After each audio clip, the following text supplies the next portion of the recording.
The prophet of thought. Open your mind. Open your mind. Open your mind. Open your mind. Open your mind. Open your mind.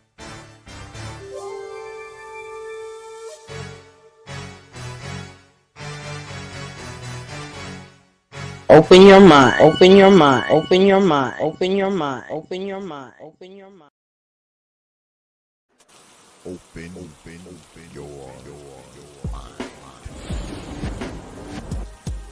The prophet of thought. It's the new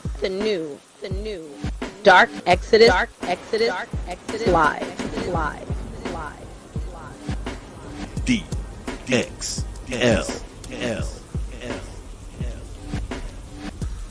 You know.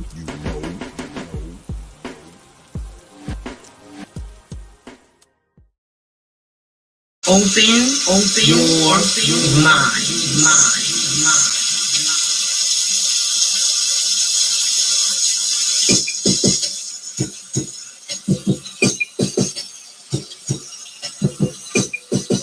Dark exodus.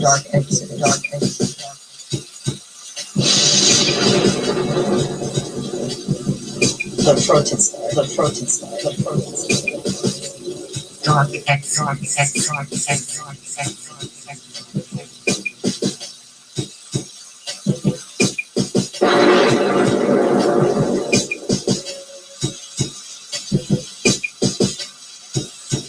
Open your mind.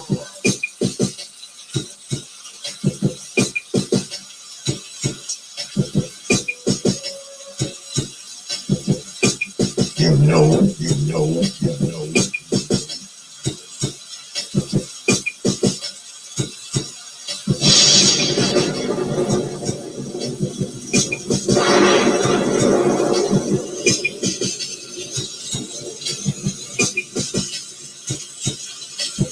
Yeah, X.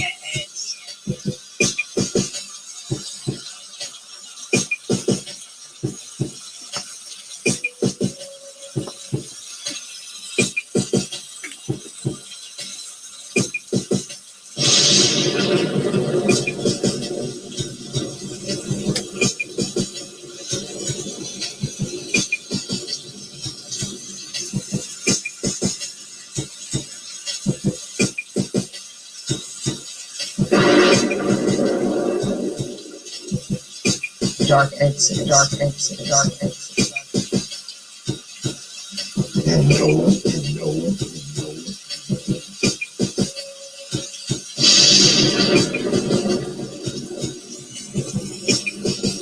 You understand?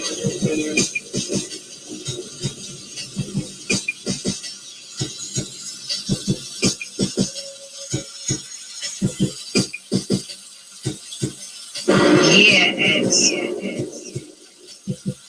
Open your mind.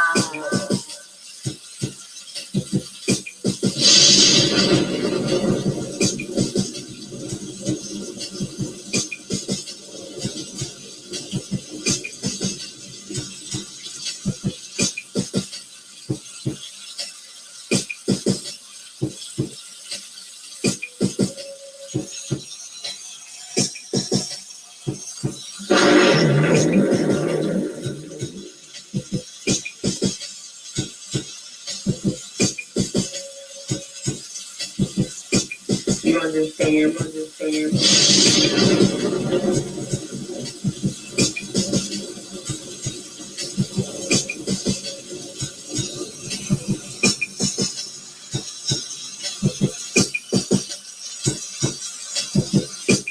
Dark exodus.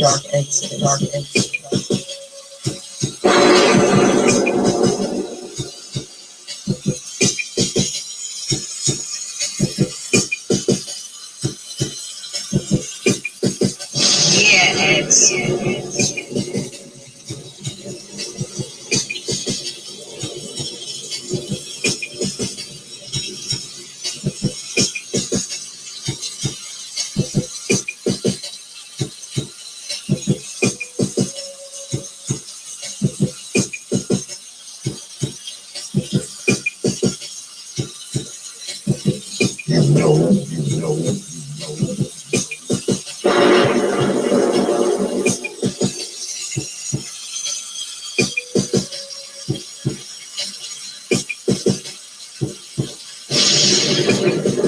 Open your mind.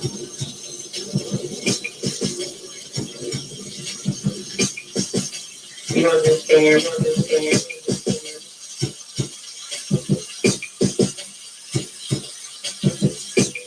The front, the stare, rock, the stare, rock, the stare, rock, the stare, rock, the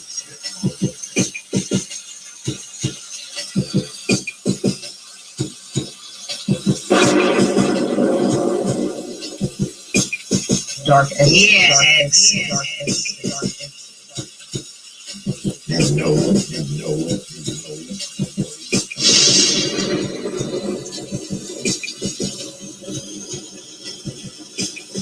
Open your mind. And peace, folks.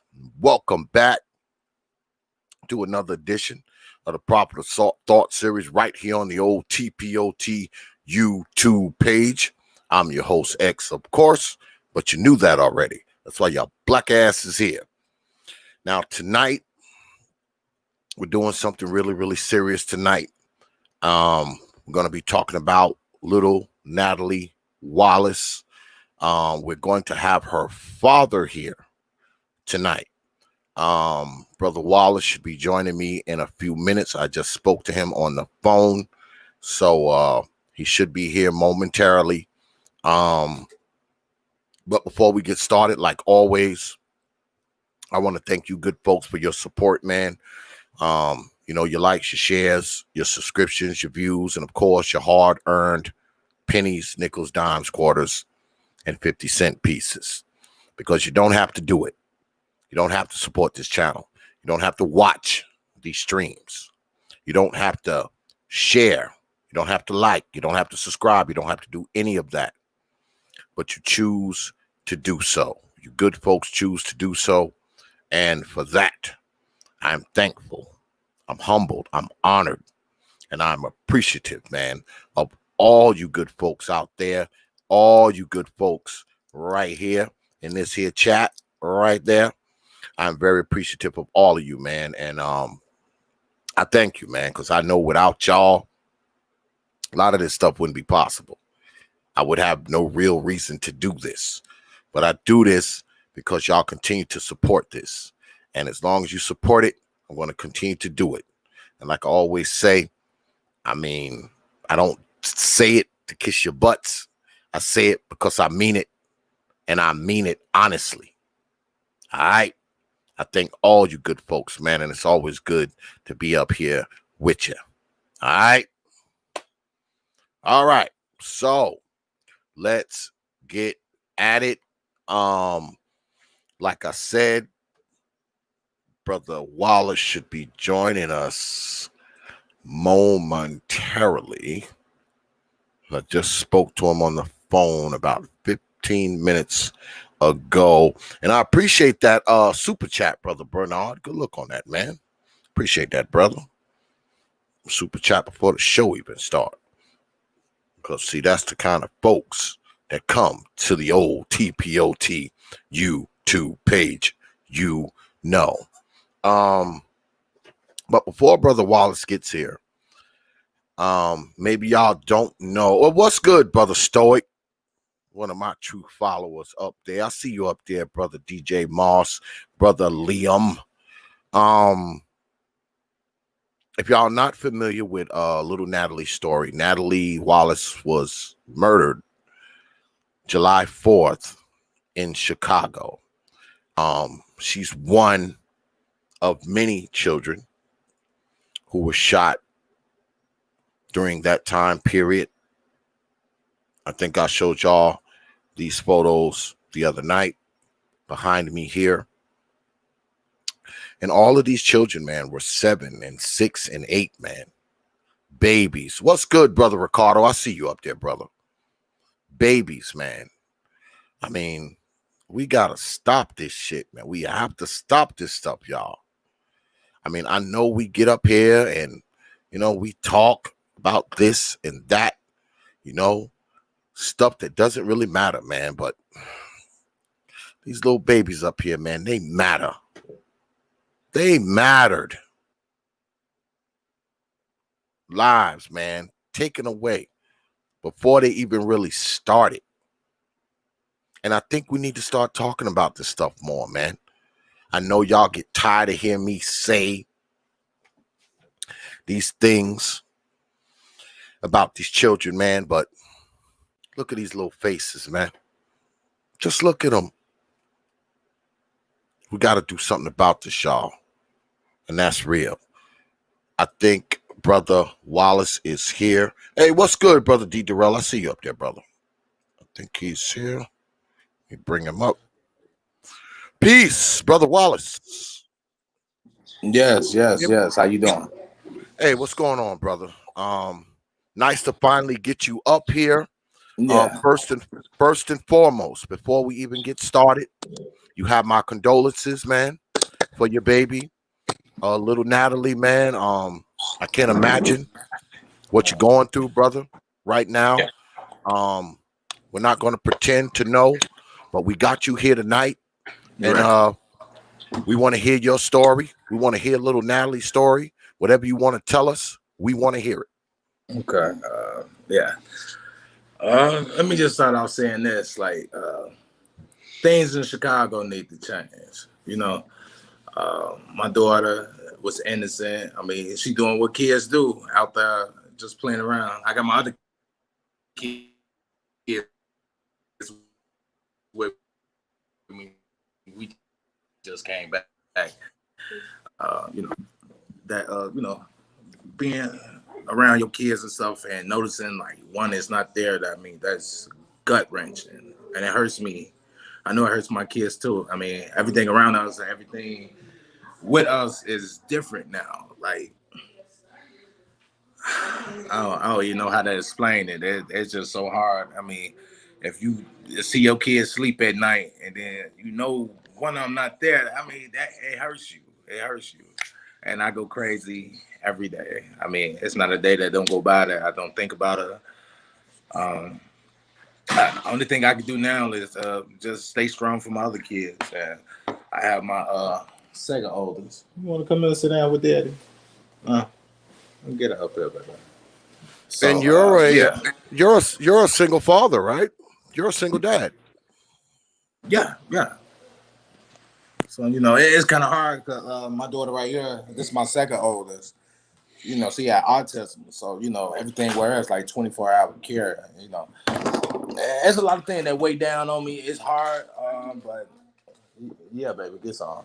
I'm sorry about that, but it's hard. But I mean, me being a man and me knowing I got responsibilities, I try my best. I mean, that's all I can do.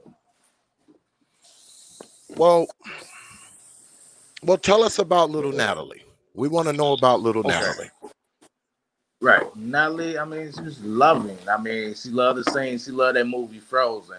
She sing that song 100 sometimes. It's just she loved to draw. I mean, you meet her, you would know something was special with her. I mean, everybody that met her know that she was loving, caring. I truly believe she been here before, because I mean the spirit and the way she had people when she walk in the room, she lighten up the place, and everything about her I try to keep my emotions in check, but yeah, she was just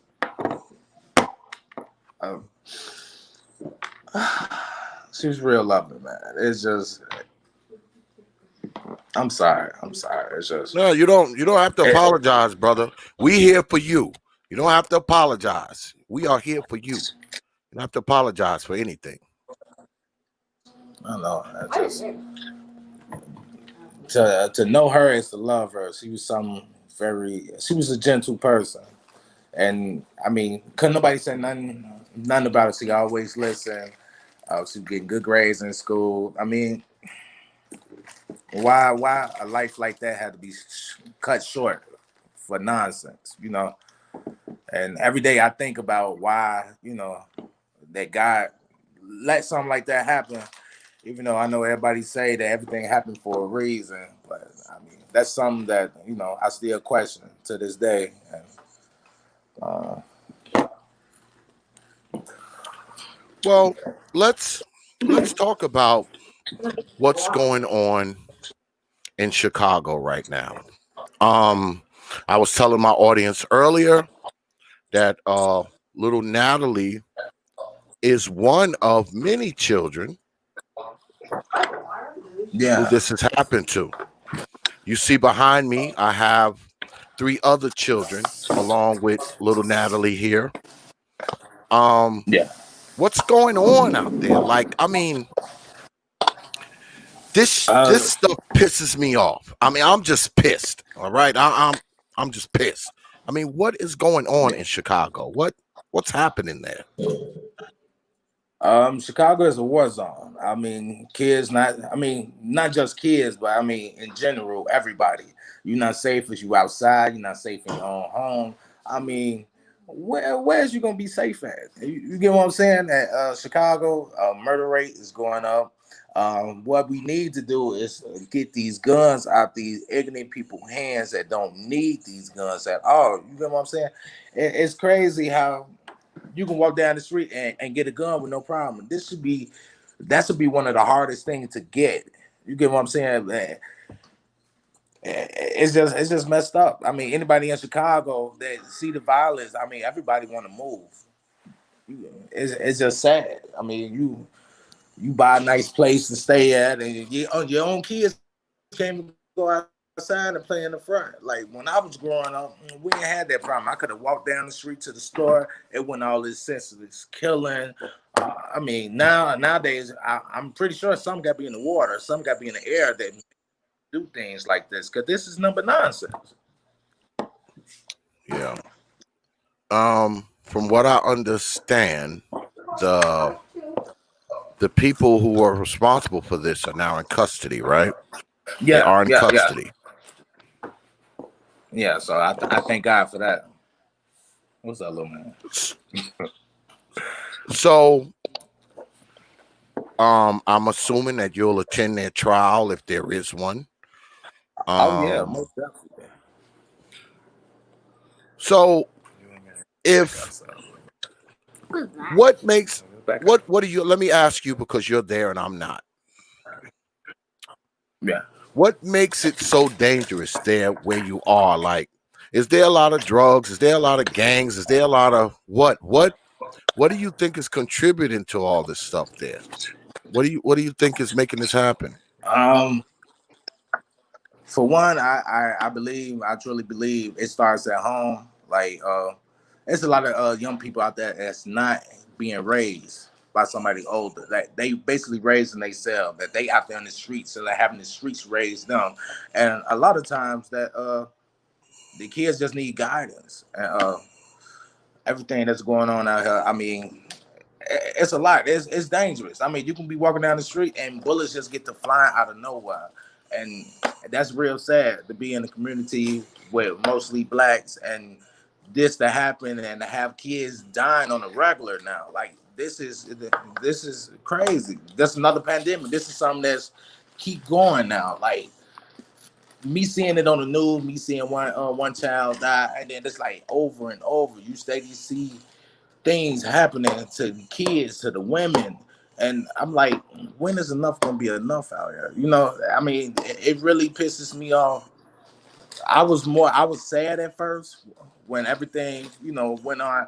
I'm more upset now and more angrier that, you know, things is like this continue to happen and we need to push for stiffer gun law and anybody and for anybody that breaking the laws or anything. I mean, we really have to punish them for we can make sure this don't happen again. And it's sad to say this ain't nothing but a sad song being played on a repeat because I mean, like I said again, when is enough gonna be enough? So, before this happened, were you fearful for your kids before this happened? Were you fearful for them before? this happened? Not really. We knew, everybody that stays in Chicago, we know it's dangerous. But to think that, that'll happen to you, to your family, to actually think, that she'll be shot. No, no. I had never had that thought across my mind.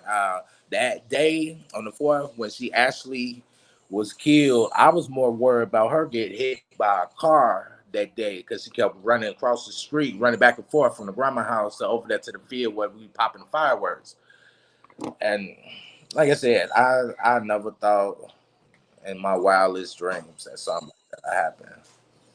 And So have you changed your routine for the rest of your babies now because of this? You've changed your routine? oh yeah, most definitely. I keep the kids more closer to me now. It's kind of messed up. I probably messed their head up a little bit too. I'm so scared to lose another child because I don't know what I do, what will happen to me. I try to keep them as close as possible, and I know it's messed up, man. I really just want to lock my kids up, but you can't do that. But you get what I'm saying. I just that's understandable. So far as because we got this COVID thing going on, and I don't know, is school back on in Chicago? Is school back in session in Chicago? Is it back in? somewhat everybody will be doing e-learning until like Oh, January. okay. So yeah. Okay, so the kids are home. They don't have to get on the bus or walk to the Right. school. No. Or that's a plus. Yes. That's a plus. That's a plus. So since this has happened, I haven't heard a lot about it. That's one of the main reasons that I got in contact with you, because for some reason, and I know people out there in my audience are going to be pissed at me for saying this, but I'm going to say it anyway. Right. It seems like when these tragedies happen, no one wants to talk about it. They want to talk about all the other stuff. They want to talk about when the cop shoots somebody. They want to talk about when the white man shoots somebody. Yeah. But these innocent babies are killed, and no one wants to talk about it. Yeah. And that hurts me. Ain't it? Like a lot of the Black Lives Matter. Like where's y'all at when things like this goes on? You get what I'm saying? Call me if Black Lives Matter is supposed to matter no matter what the circumstances is. Now, the way I feel, us out here that is lost. I've seen so many that's out here that's lost, and I'm not saying that I got the answers, but maybe we can start doing something. Everything that goes on. I mean, everything has a cause and effect to it. Like from the people that killing my baby, and they not just messed my life up. They ain't just took hers. They messed up my whole family. And then on top of that, the people that's going to jail, now y'all got family and loved ones that love y'all. I mean, you destroy more than just one person. You destroy a whole tribe in my eyes. Yeah. I mean, and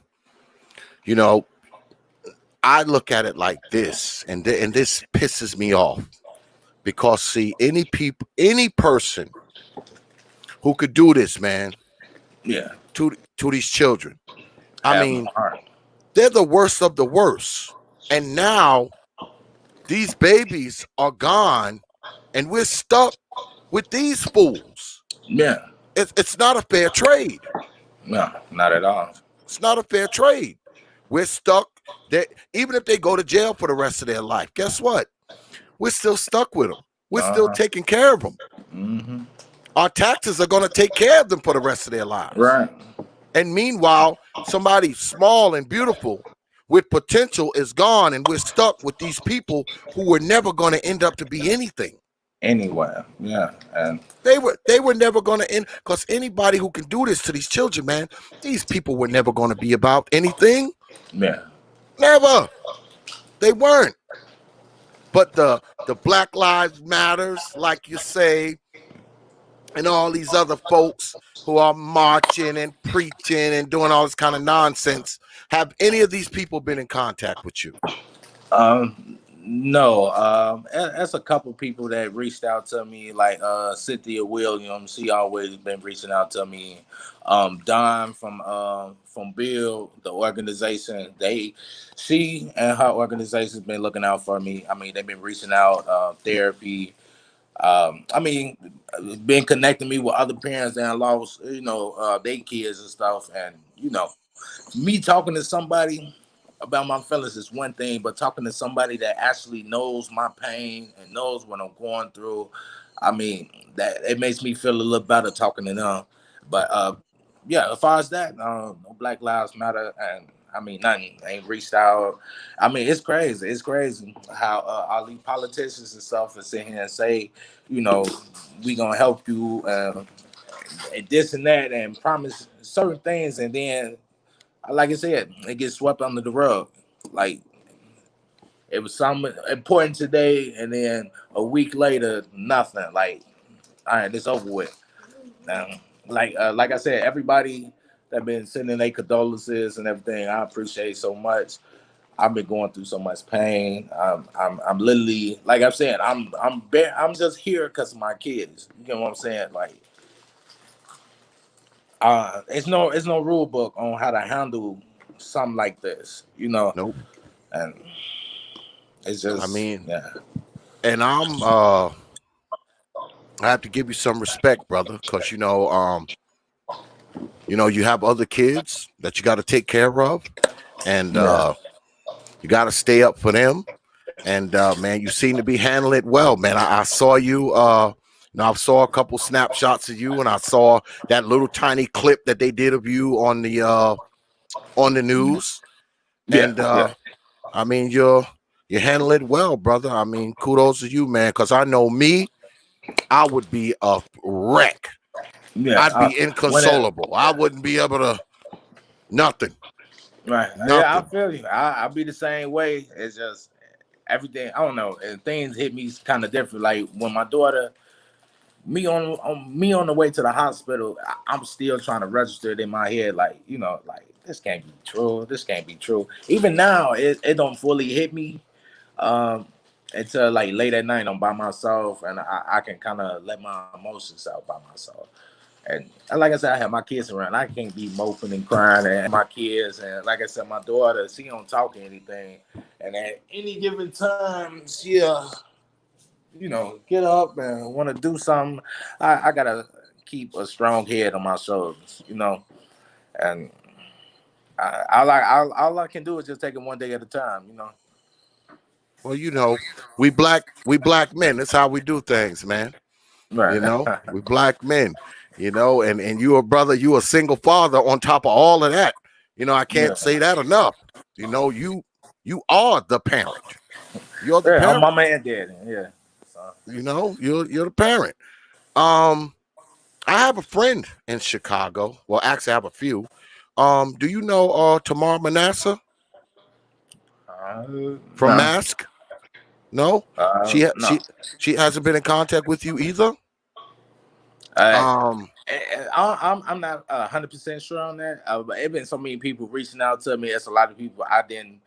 When they was reaching out to me, my headspace was somewhere else. I'm still going through voicemails and everything, and still trying to reply back to everybody. well, I Just yeah. started. I started to But tonight to get in contact with her because I kind of wanted her on here too. Um, because she's the one who runs Mothers Against Senseless Killings out there. yeah. Um, I would have thought she would have gotten contact with you. So She probably did, but then on top of that, I've been having other people advocate, talking for me because at that time, I mean, I couldn't talk to nobody. I ain't want to talk to nobody. Trying to get my mind right. I'm trying to understand okay. everything. So do you feel the need to leave the area since this has happened to little Natalie? Do you feel the need to leave the area? Um, No, not really, not really. Where I'm at right now, I like to be in a maybe a little safer neighborhood, but no, not really. For my plans is to still stay in Chicago. You know, I'm not leaving Chicago. At one point in time, I wanted to, but now, I mean, since I buried my daughter here, I'm definitely not going nowhere. You know, I'm always gonna be here. So, well, I just, take everything with a grain of salt. And just have to watch your surroundings. I mean, you got to do that anyway, living in Chicago. Yeah, So. yeah, I get it, man. I don't want to keep you too long, but I did want to chop it up with you, man. So what's the plan? Moving forward. I mean, what I know, the trial is going to be. Who knows when that's going to be? But Yeah, that's gonna be a while. what's the plan moving forward, brother? The plan moving forward, I mean, like I said, I'm taking everything a day at a time. The plan is just to make sure my kids safe and make sure they won't for nothing. Um, I don't know. I like to see things get a lot better in Chicago. I'm actually planning on starting. I don't know exactly when yet, but I like to start like a little center for the youth or whatnot. I'm still trying to work out all the plans now. I've been talking to a couple people. I like to get some of these kids off the streets. I mean, I couldn't help my daughter, and I feel like me helping her is helping other kids now. I don't know if that sounds weird or not, but I want to do something. I want to do something, and I want to make sure that people know that what I stand for. And I at the end, I love my kids. So I mean, I'm gonna do whatever I can for any youth that I can help, and I don't know, just try to be an outstanding guy. Okay. So would it be all right if we check in with you from time to time? Make sure you're all right, brother. Oh yeah, most definitely, and I appreciate you having me on the show, man. Oh, absolutely, man. Is it anything that you need from us? I mean, how are y'all on money and all that stuff? How are y'all? Are y'all okay? Are y'all? I mean, everything's okay. I can't complain. I know that's a lot more people that's less fortunate than me. We okay. We okay, man. Yeah, we all right. I just like I said, I'm working and everything. Got to anyway to try to keep my mind off things. So, Well, you make sure you hit OX up if you ever okay. need anything, brother. You have my I appreciate it. information. I mean, Right, you and I will probably talk again at some point, off air. right, right. And I'll be checking in on you, brother, and maybe have you back in about 5-6 months. Give you some time to mourn and grieve because I know you haven't completed that as of yet. Yeah, And you probably never will. yeah, yeah, I say this to people all the time, man, and people say that it's gonna be all right, but that's a lie. yeah. That's a lie. It's never going to be all right. Right. It's never going to be all right. The only thing it's going to ever be is it's going to get easier to deal with. Yeah, That's it. yeah. This isn't all right. So anybody that tells you it's going to be all right, they're lying to you. It's never Yeah. going to be all right, man. Never. Yeah, I know. Never. I know. It's just going to It get a kinda hurt little me. easier to deal with. Yeah, it hits me today. Like I had to go and pick my daughter's stuff up from school, and I got to crying, and then I got so angry. Like my baby's not going to attend school, and things like that. It brings the emotions out, and it just like you said. I mean, if things get better, but I mean, man, this is something that I wish I ain't never had to deal with, and only God knows how I'm gonna be 6, 8 months from now. Just Okay. that's a crazy Well, life. we're gonna stay in contact with you, man. And like I said, man, we swap information, all that stuff. I'll put my numbers and stuff in there as well. And Okay. man, you hit me up, man. You need something? I mean, whatever. If you just want to talk, hit me up. I'm Okay. here, brother. I I'm here, appreciate that man. too, man. You know, I know it's gonna be a tough road for you, man. And like I said, man, I can't imagine what you're going through, man. But it will get easier to deal with over time. And I Yeah. say again, man, I mean, you need anything from us, man, you let me know, all right? Okay, I I appreciate mean, that. I mean that. And I'll be checking in on you now. I I'll know. be I know. checking in on you from time to time. All Okay. right, I'll be hitting you up. All right. Okay. All right, Um, man. I appreciate you, brother, and stay in there, man. Stay in there. You're doing an excellent job with those babies, man, and continue to do so, man. You got my respect and the respect of all the people who support T.P.O.T. All right, All right, I appreciate it, man. my brother. Peace. Peace. Yeah, folks, that was brother Nathan Wallace, his daughter Natalie Wallace, little Natalie, was killed by idiots. Okay, these idiots killed this baby. All right, they killed this baby, man, and she was just outside playing. That's it. She wasn't bothering nobody. She wasn't doing nothing wrong. Beautiful little girl. See, this is the type of shit that pisses X off. You heard what he said. These Black Lives Matter motherfuckers, they haven't even been in contact with this brother at all. So what are they saying? This baby didn't matter? This beautiful baby didn't matter? She didn't matter?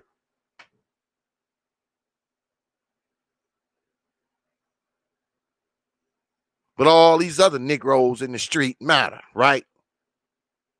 You know, the ones that get shot in the head by the police. Now, don't get me wrong. I'm not justifying anything that the police do to brothers. Absolutely not. But if they matter, why the hell baby Natalie didn't matter? Why did these other babies behind me, all these babies got killed 4th of July? All of them. Look at them. Look at them. That's why I get so fucking sick and tired of people talking about the future of Black society. This is the future, Negroes. The future is being taken away. The future's being killed by dumbass Negroes who have no respect for life. They don't have respect for their own goddamn lives. That's why they don't have respect for yours or theirs. When we talk about people who don't deserve to die, look at these images behind me. Did any of them deserve to die? Huh? We talk about innocence and guilt. And most of the time, we just assuming. I know these babies were innocent. Yeah, I know they were innocent.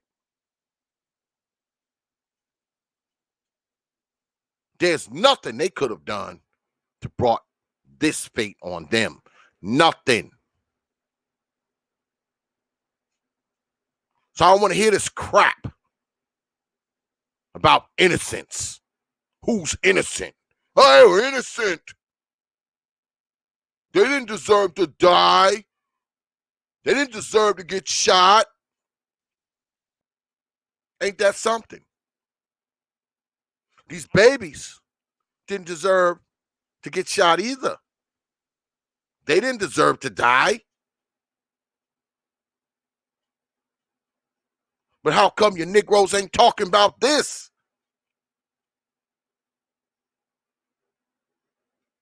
A lot of folks, they just as bad as the so-called Black Lives Matter Brigade. They only talk about the stuff that they see on the news, wherever the news cameras are. Because I'm a true believer that BLM never met a camera they didn't like. And a lot of us, we getting just like that too.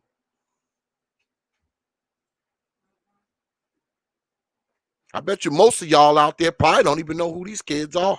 You know who Natalie Wallace is because we just spoke to her father. Do y'all know about Sequoia Turner? Y'all know about little Reuter Giles? How about little Devon behind me? Do you know about him? Do you know his story? Do you?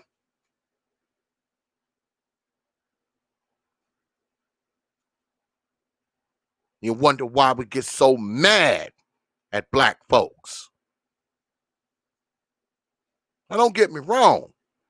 Black folks, we go through all kinds of shit.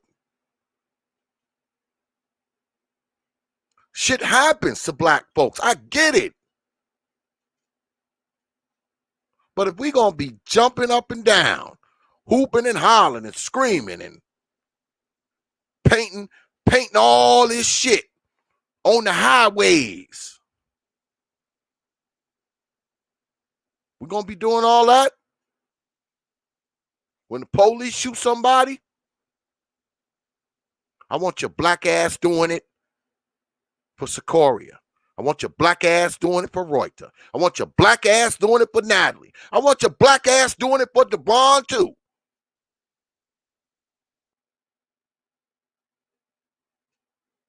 Because their lives matter too, folks. How many of y'all got pictures of them on your goddamn t-shirt? How many of y'all got this photo? I got it, obviously. How many of y'all got it? How many?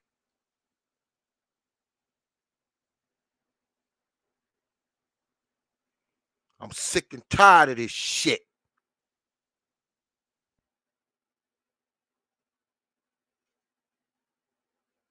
Because these babies are the most unprotected people, man. We're always talking about protecting this and protecting that.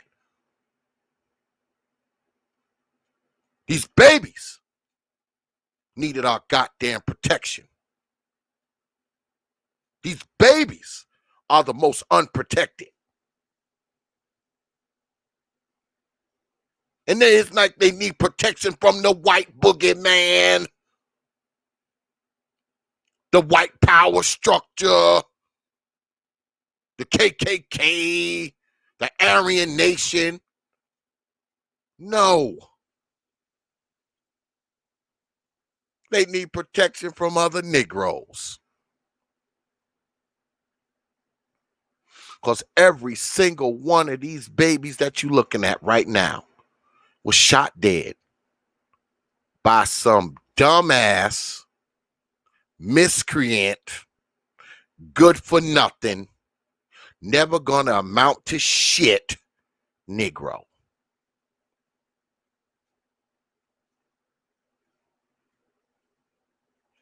Quit telling me about what white folks do to us, man. I'm tired of hearing that shit. Especially when I gotta sit up in front of 4 beautiful babies shot dead. I'm tired of hearing it. You want to impress me? Start talking about these damn children.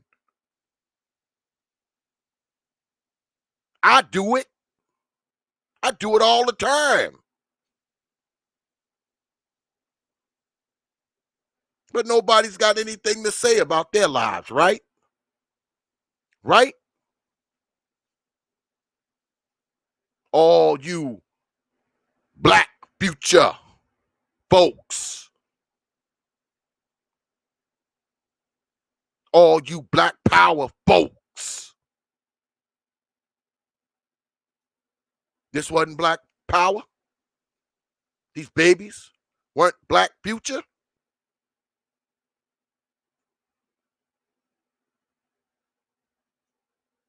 Why we're not standing up for them? Why not? Tell me.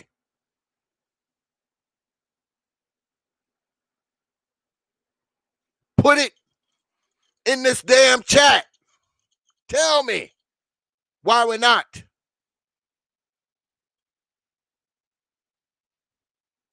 Tired of this shit.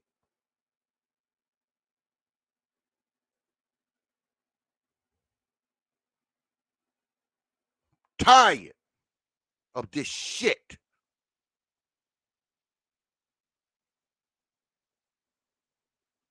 People walking around here talking about inconsequential shit that don't mean anything. These babies meant something, man. They meant something. So don't tell me about the potential of some damn grown-ass person. Nope, I don't want to hear it. If you don't want to talk about these babies, I don't want to hear it. I don't want to hear it.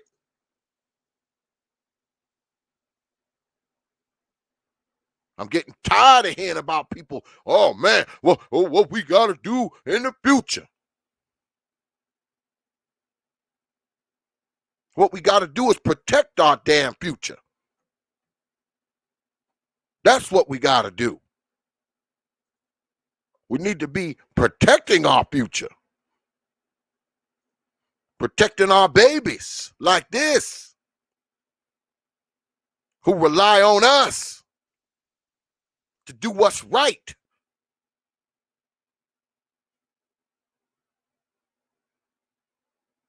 That's what we got to do.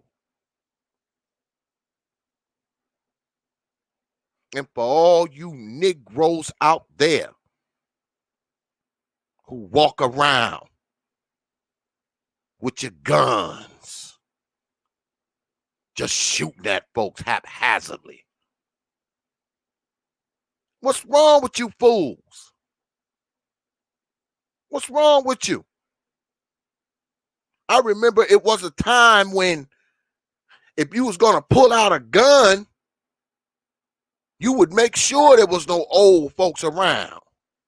No babies like Natalie around. People at least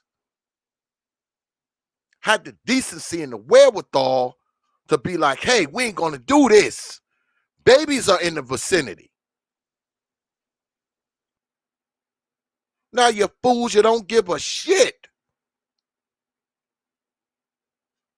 You take these babies' lives, man, with impunity. How you motherfuckers lay down at night? How? Knowing that you done killed the baby. How? How you just roll off, walk off, drive off after that? These are people who don't care. These are people who don't care. Because me, quite frankly, I don't give a shit if all of you foolish ass Negroes just get somewhere in a damn field and just shoot each other till the last man and you're all dead. We just wall you Negroes off and just let you have at it and kill each other. Then we come in there with a bulldozer and bulldoze your goddamn bodies into a hole and cover it. Shit, I'll even drive the bulldozer. I'll drive the motherfucker. I'm good with a bulldozer. I have all you motherfuckers buried in about 30 minutes. How you buried deep enough that you won't stink when you start to rot. Just bulldoze you all in there and cover the hole up. And plant something beautiful on top of your damn mass grave. Because that is what needs to happen to keep babies like this from ending up in a box. You Negroes don't care? Fine. Don't care. But don't care about yourself. Because these babies shouldn't be losing their damn life because you Negroes is foolish. Because whatever you doing out there, whatever you going through, whatever wars or battles or drug beefs or whatever the hell you got going on, these babies don't got shit to do with that, man. They don't have a damn thing to do with whatever you got going on, who you shooting at, who you trying to kill, who you trying to rob.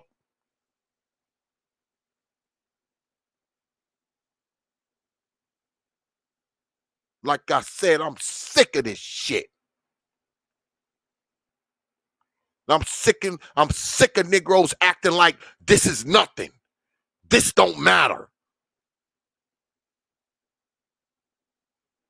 Because when we talk about this shit, you get all the interlocutors talking about, oh man, white supremacy talking points. Right? Right? Is white supremacy killing these babies? Huh?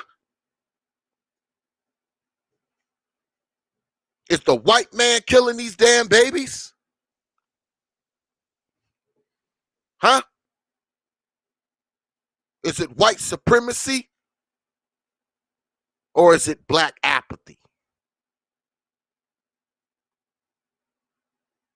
You tell me. And I know it's people out there be like, oh man, X is talking like a Republican. X is talking like a conservative. X is a coon, a Sambo, a sellout. Fuck y'all. Because the sellouts are the motherfuckers who take these babies away. The coons are the motherfuckers who take these babies away.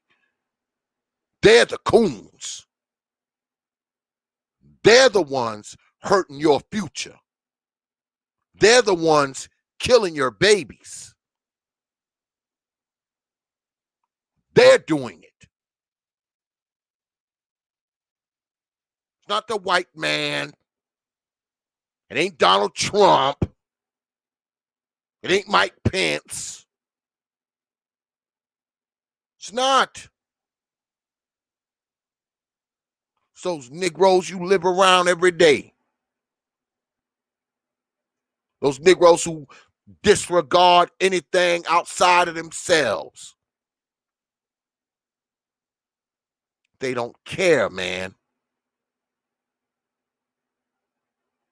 Because if they don't care about these babies, man, you think they care about anything else? Think about it, folks. If they will go ahead and shoot these babies down, you think they'll give it a second thought to shoot you down? Huh? Shoot your grandmama down. Shoot your granddaddy down. Shoot your kid down.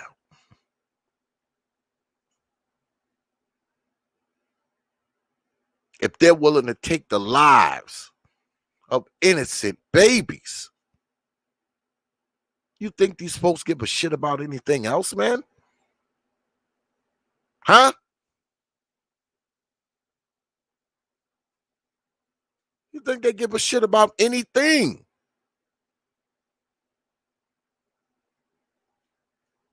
The folks that do this shit, man, they're beneath us, y'all. They are fucking beneath us. I don't give a shit who don't like it. Because if you can defend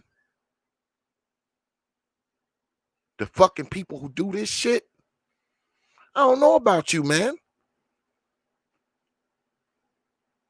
If you can come up with a goddamn excuse for why these babies are dead and come up with an excuse to defend them, I don't care what you say. Ain't no excuse for this shit.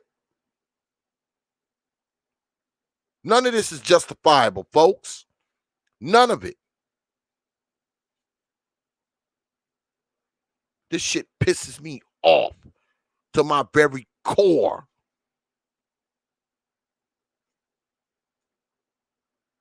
Got these goddamn fools running around, shooting up where they know babies play. What kind of fucking people are you, man? What kind of people are you?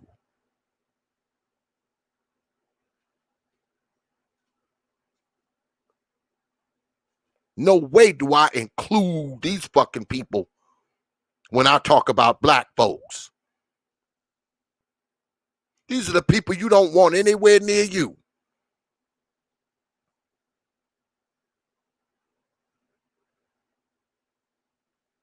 Trust me, these folks have no goddamn place in Wakanda. You know y'all always talking Wakanda. You want motherfuckers who kill these babies in there with you? Huh?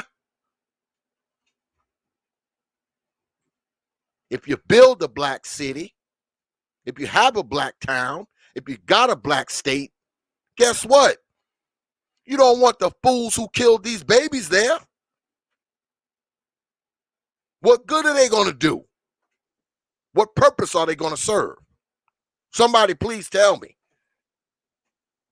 Please tell me.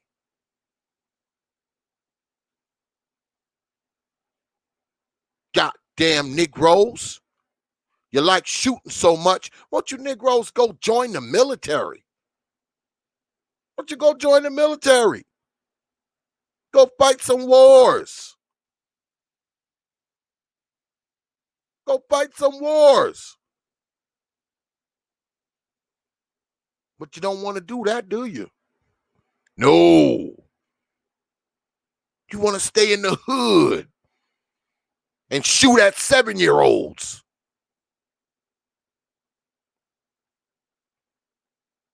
And we supposed to respect your ass? We supposed to respect you. The people who take the lives of the black future. And you'll have some people who'll defend it. Oh, well, you know, they doing it because of the white power structure, and they're dumping guns and dumping drugs in the hood. Shut up. Shut the hell up.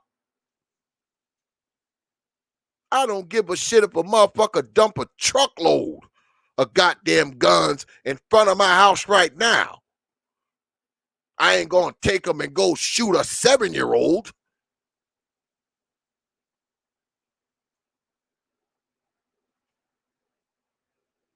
But we don't care about this kind of stuff, do we?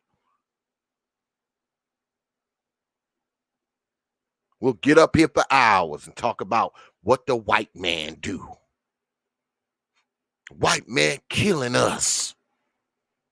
White man stopping us from doing things. White man's keeping us down. We got to protect our babies from the white man.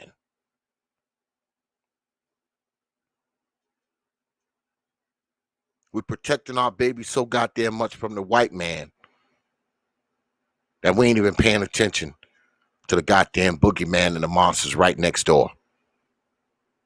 Right up the block. Right across the street. Around the corner.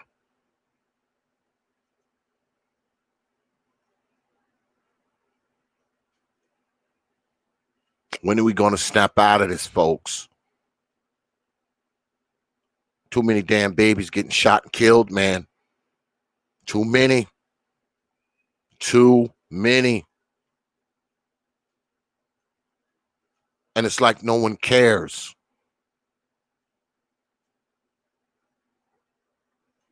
These groups who're supposed to advocate for black folks, they don't care. The politicians, where these kids live, they don't care.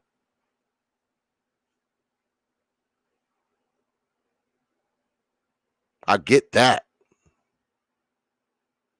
But it's almost like we don't care either, man. We don't care either.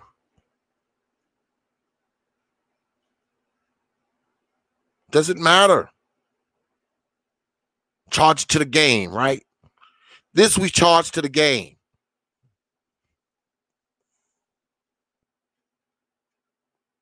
But let these babies have been shot by the police. Let these babies have been shot by some white man. Boy, we'd be in them streets, flipping over cars, setting stores afire, marching on City Hall. We'd be doing all of that, wouldn't we?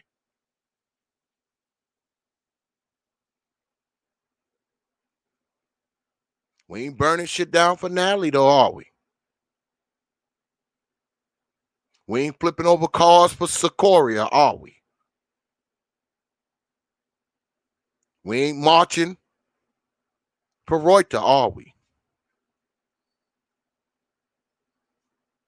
We ain't standing at City Hall for Devon, are we?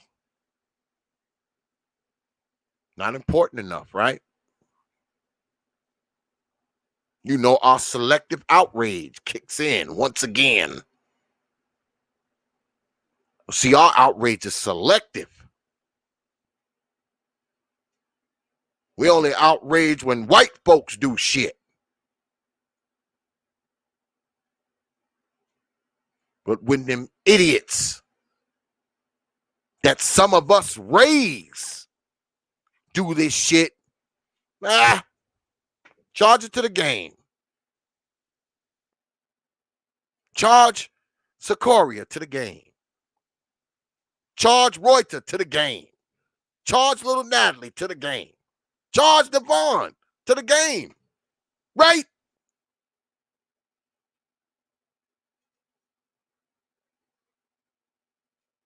Don't talk to me about innocence. Don't talk to me about who doesn't deserve to die.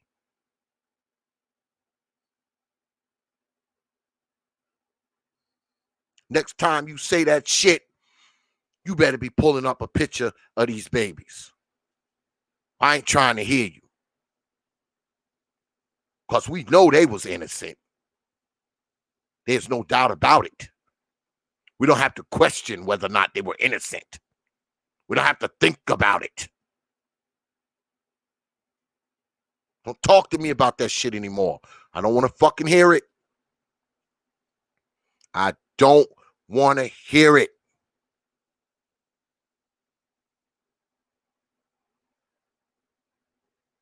Because the only time y'all want to talk about innocence and who doesn't deserve to die is when some white man is involved. I guess people are less dead when one of us do it, right? They're less dead. No need to march. No need to cry. No need to do anything, right?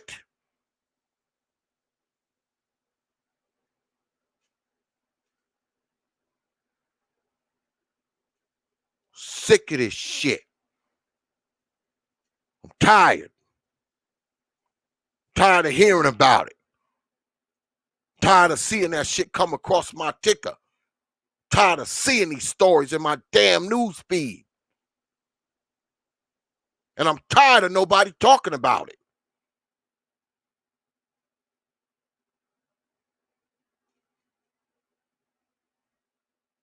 I could count on one hand of the folks who talk about stuff like this. One hand. But I need 50 hands to count the people who always talking about the police killing somebody.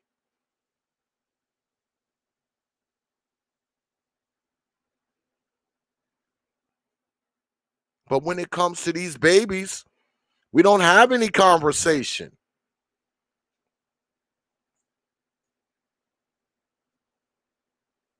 We just don't.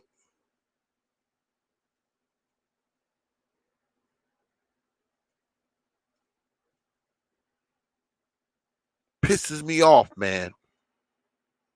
It pisses me off. And I'm really starting to believe that a lot of us, we don't give a shit about the future of Black society. We just talk about it, man.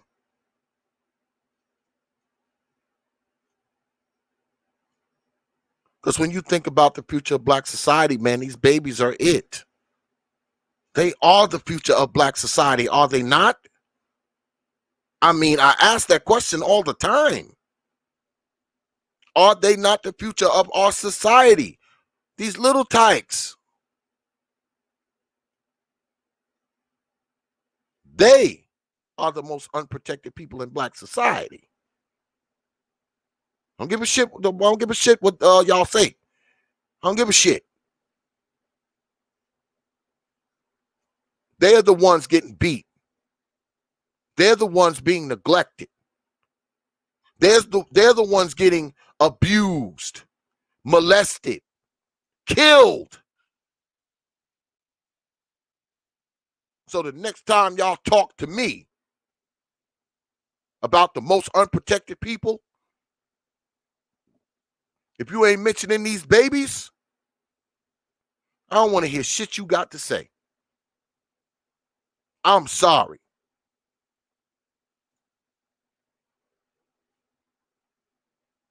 Because there's nothing you can do or nothing you can say to convince me otherwise. They are the most unprotected. They are. That's why I can't listen to the bullshit about what people supposed to go in there and do and that. What?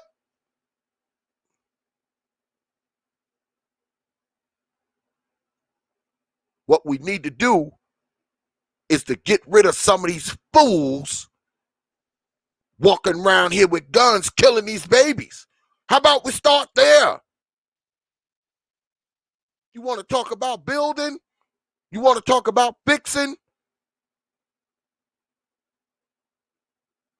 You want to talk about revamping? Start there. Let's start with the people who harm children. Let's start with getting them the hell out. Let's start there. Let's start throwing them the fuck out of the society. The people who abuse them,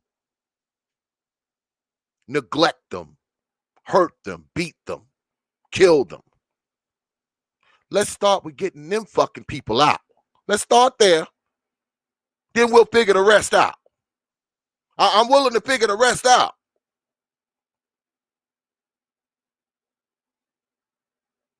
Why can't these babies play in their front yard? Why not? Because these fools are walking around? We shouldn't be like, oh, we got to keep the babies in the house. No, we should be like, we got to get these dumbass Negroes off the block. Get these dumbass Negroes out of the town, out of the county, out of the state. We should be saying that.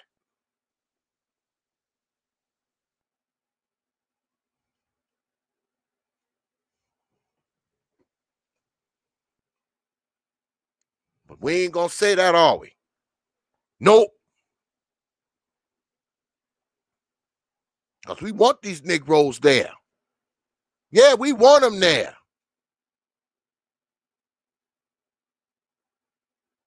They're what black is, right? Right? Not the competent, responsible people who would never hurt a child. No, no. We want them there. These motherfuckers who ain't got enough respect for life to keep their damn gun in their damn pants when babies are around. These are the people we want walking around. These are our folks, right? These are our dudes. You know they the real. They're real. Right?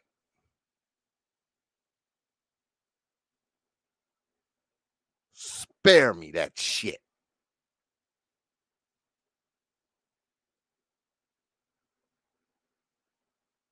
Maybe it's time to get rid of these so-called real people.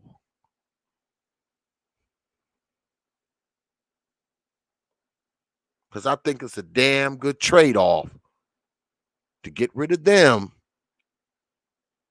in exchange for these babies. Because right now, we're not getting a fair exchange, brothers. We're not. Beautiful life snuffed out. We don't know what these babies could have become. And what we stuck with. We stuck with these fools. Yeah, they're going to be in jail for life. 3 hots in a cot. Getting taken care of by the taxpayer's dime. You know, your taxes, my taxes. How is that a fair trade? We traded this beautiful baby for these fools? Is that what we did? That's the trade we made? I don't want that trade anymore. That trade sucks.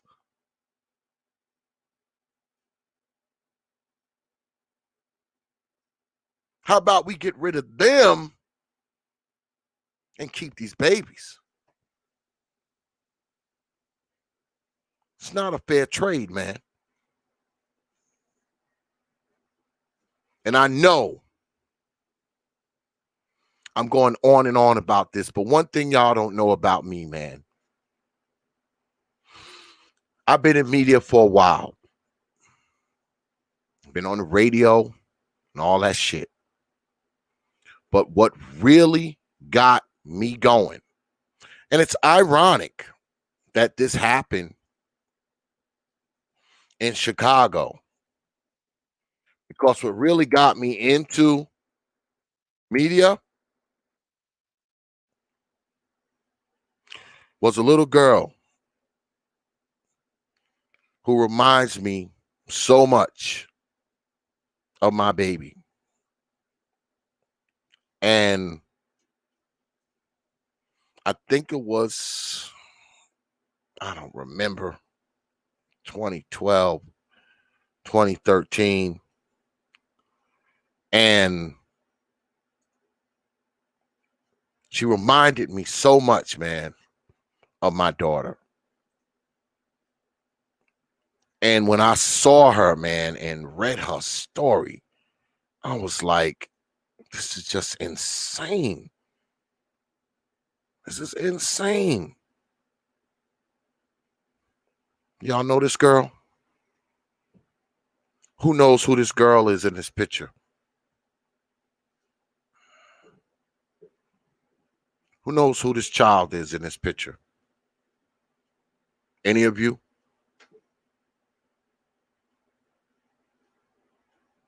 Any of you know who this child is?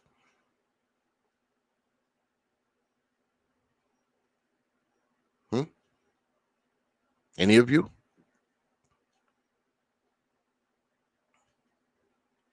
Well, I'll tell you who she is. Her name is Hadiya Pendleton. Hadiya Pendleton lived in Chicago. She was killed in 2013. She was actually she was running because she heard the gunshots and she was shot in the back. She also, believe it or not, she was one of these babies who actually spoke out about this kind of crap, even though she was only 13 years old. She actually performed in Barack Obama's inauguration. And when I saw this little girl, she reminded me so much of my daughter, man. She reminded me so much of my daughter when I saw her. And I was like, man, I got to start talking about this, because what y'all don't know about T.P.O.T. When we first started out, all we talked about was this kind of stuff. We talked about the killings of people like Hadiya Pendleton. We talked about police brutality. I mean, that was our thing. That was our thing.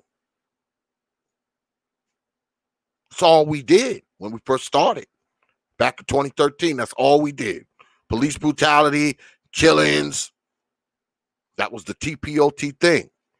You know, T.P.O.T. has evolved into other shit now over the course of 6-7 years, but this was our thing, man. And this who started it all right here. Little Hadiya Pendleton. So whenever I hear about these babies getting killed, it makes me think of her. Because if it wasn't for her, it wouldn't be no T.P.O.T., man. This is the face that started T.P.O.T. This is the face. And I thought I would see a time when I didn't have to talk about this stuff, where I would be talking about other things. Not 13-year-old girls getting shot.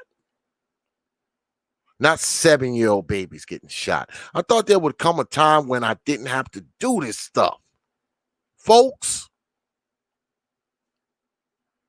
But here we are, man. Here we are. 2020, 6-7 years down the road, and I'm still talking about the same stuff. Why? Because the same stuff is happening.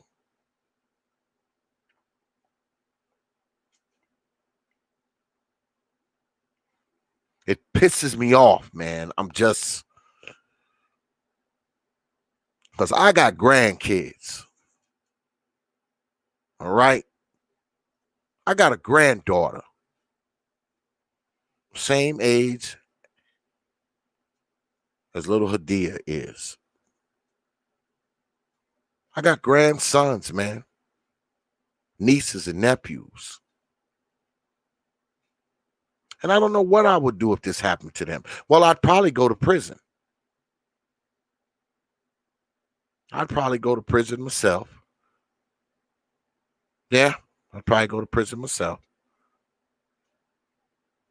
Because I'd be sitting out there with my Desert Eagle, smoking my cigar, waiting for them to bring these niggas into court. Yeah, I'd be sitting out there waiting.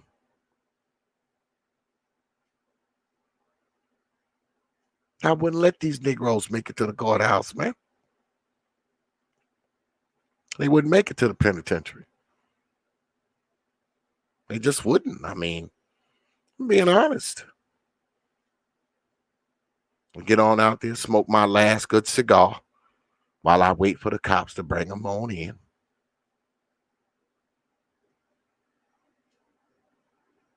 And I'd make sure they never do this to anybody else again. I'd make sure they never entered that damn courthouse. I'd make sure they never see the inside of a penitentiary.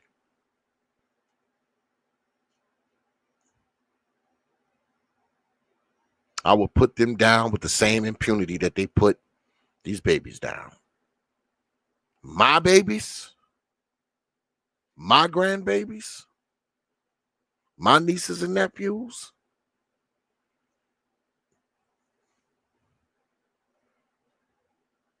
That's why it bothers me so much, y'all. It does. That's why I talk the way I talk. I got skin in this game, man.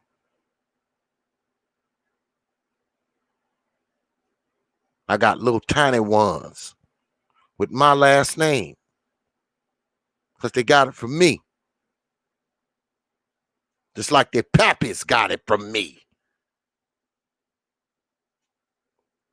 I told a brother tonight, man, I'd be inconsolable if I was you.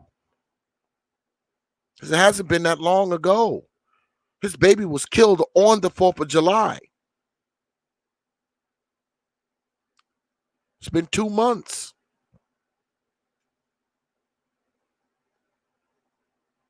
My mind wouldn't be right in 20 months. 20 months, I'll still be inconsolable. Well, in 20 months, I'll probably be in prison. Yeah, 20 months from now, I'd be in prison. I'm sure I would be. But he's hanging in there, man. I don't know how he's doing it. I mean, I had to commend the brother. But, you know, he's got to stay strong.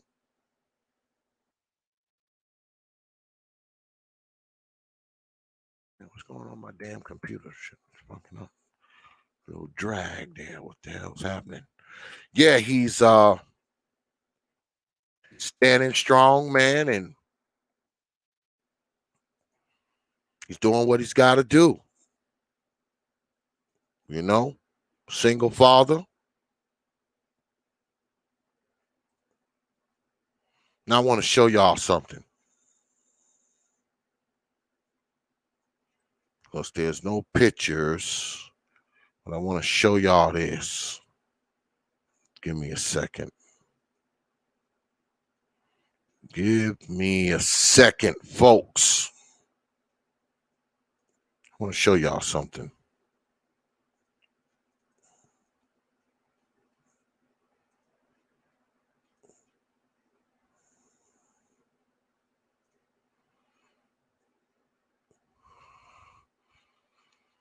See this motherfucker here?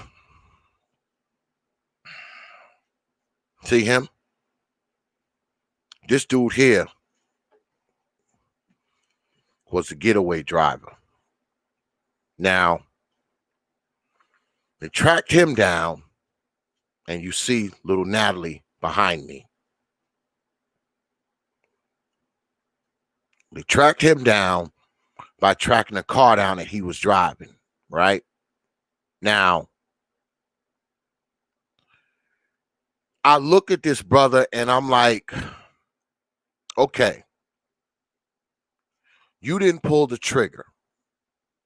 Now, you still got some guilt there. Still got some accountability there. But you didn't pull the trigger. You, when you saw them kill this baby, man, that shit didn't bother you?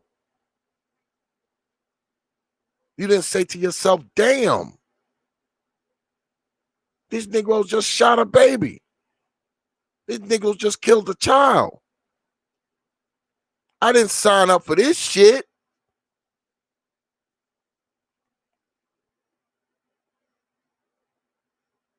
That's what I don't understand. Like, something like that. I mean, I don't know what the brothers was doing. Maybe they was in the midst of a drug war, gang war. I don't know. But ain't no way in the hell they could have got me to drive them away from there after seeing that. I'd have told them, you got to shoot me too. Because I ain't driving nobody nowhere. Y'all done killed this baby. Hell no.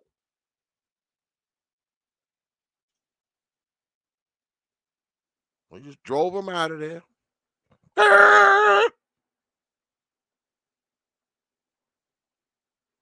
And by the time the cops catch up to him, all the dudes who was doing the shooting, they gone.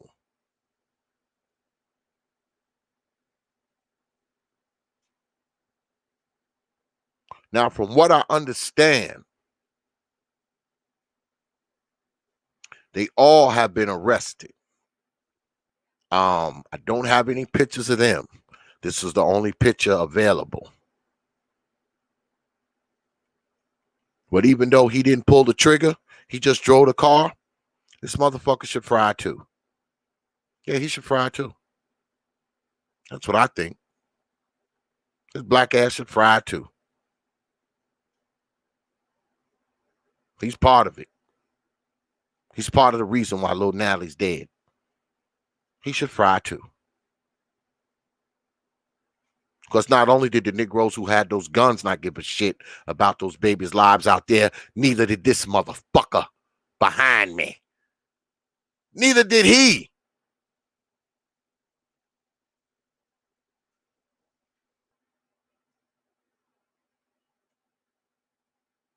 Good for nothing, sorry sack of shit.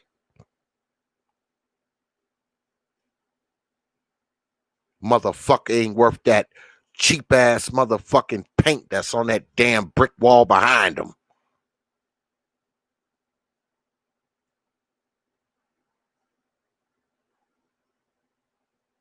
This is what we have.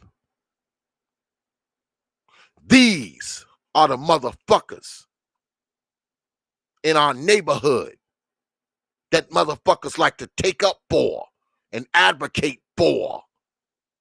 These are them. These are them.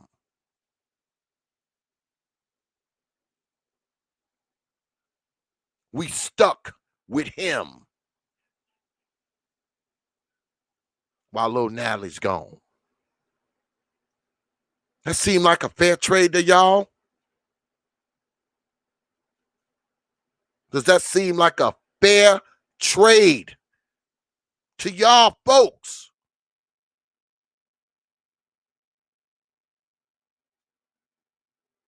That nigga was never gonna amount to shit. Ever. Ever.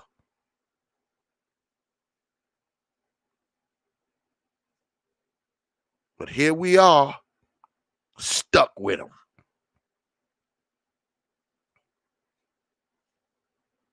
Yeah, brother Ricardo. And the crazy thing is, this will be one of the main Negroes talking about code and manhood and real. It'll be one of the main Negroes, him and his cohorts. They'll be one of the main ones talking that shit. Whilst they ride around and shoot at babies. You think I give a shit if a nigga like this gets shot in the fucking head by the police? When the police do that shit to brothers like this, they doing us a fucking favor.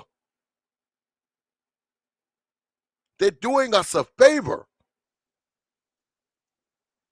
Because all these motherfuckers gonna do is ride around in the neighborhood and shooting in playgrounds and parks and shit. shooting in people's front yards. Should we be sad when the police shoots him in the head? Should we?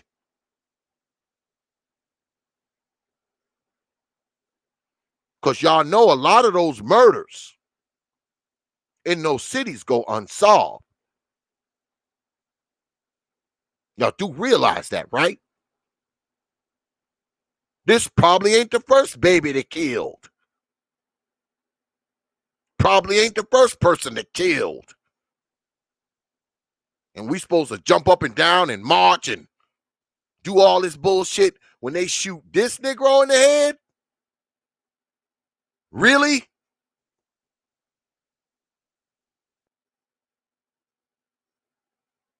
I won't. Because when it comes to Negroes like this, I don't give a shit what the police do to these Negroes. I don't give a fuck who don't like it. You motherfucker out there shooting at babies and shit, I don't give a shit what the police do to you. They can decapitate your ass, run you over with their motherfucking car, pour gasoline on you and set your ass afire. I wouldn't even care. Exactly, Lady China. Exactly. I was just about to get to that.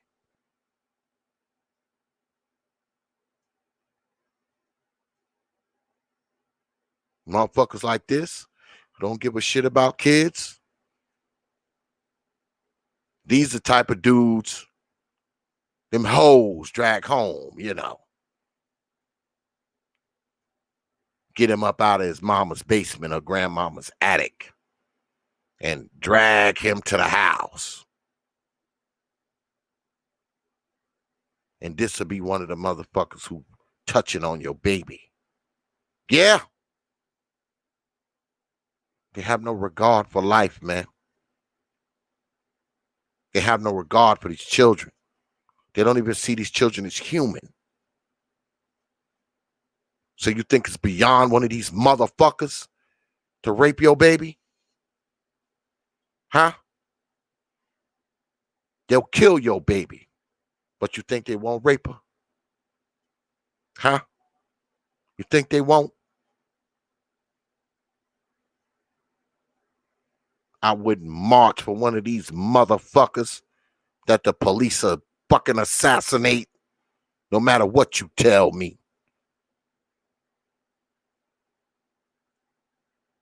Because like I said,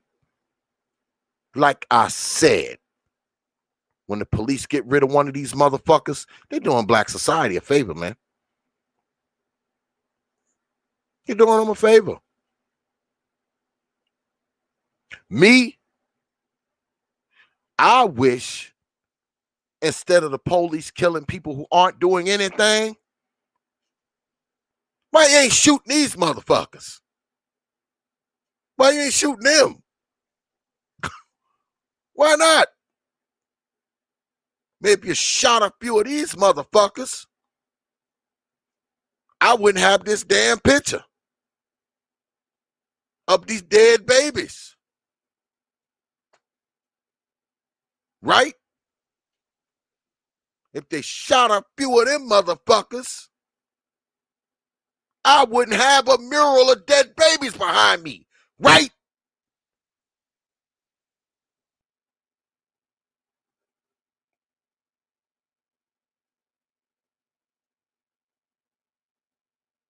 But nobody wants to talk about that. It's not worthy of discussion, is it? We need to talk about everything else. These babies ain't important, right?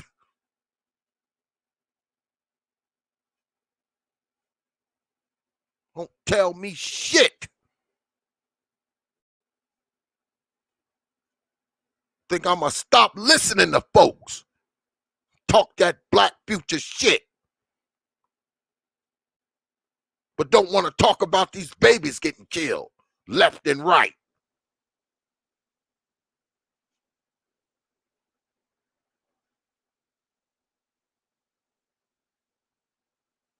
You care about black folks. What about those little black folks? Are they not black folks that need to be cared about? Huh? I never hear people talk about children. Never.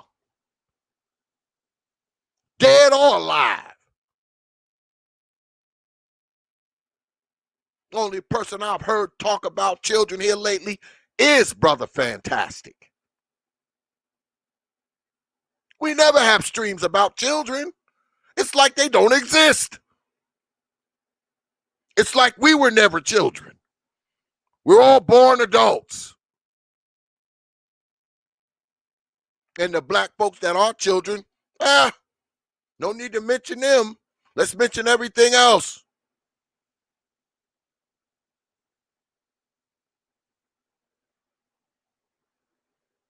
You fucking people want to save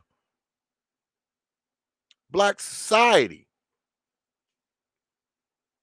We're going to have to start with these kids, man.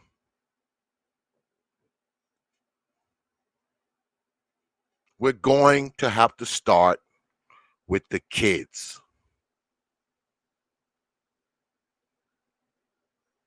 Quit worrying about these grown-ass fucking people, man. Quit worrying about them. You can't change grown-ass people. That's pretty hard to do. What Frederick Douglass say?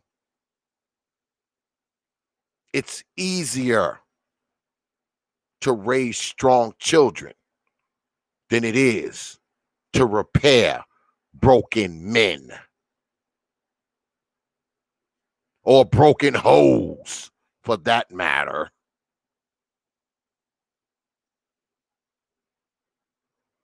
Sick of this shit. And I'm sick of people not talking about it.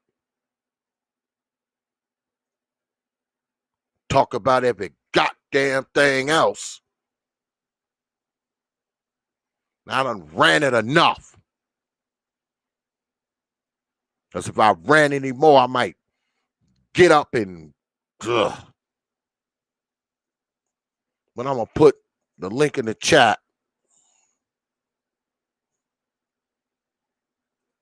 Anybody want to come up and say a few words? If not, I'm going to pack it in.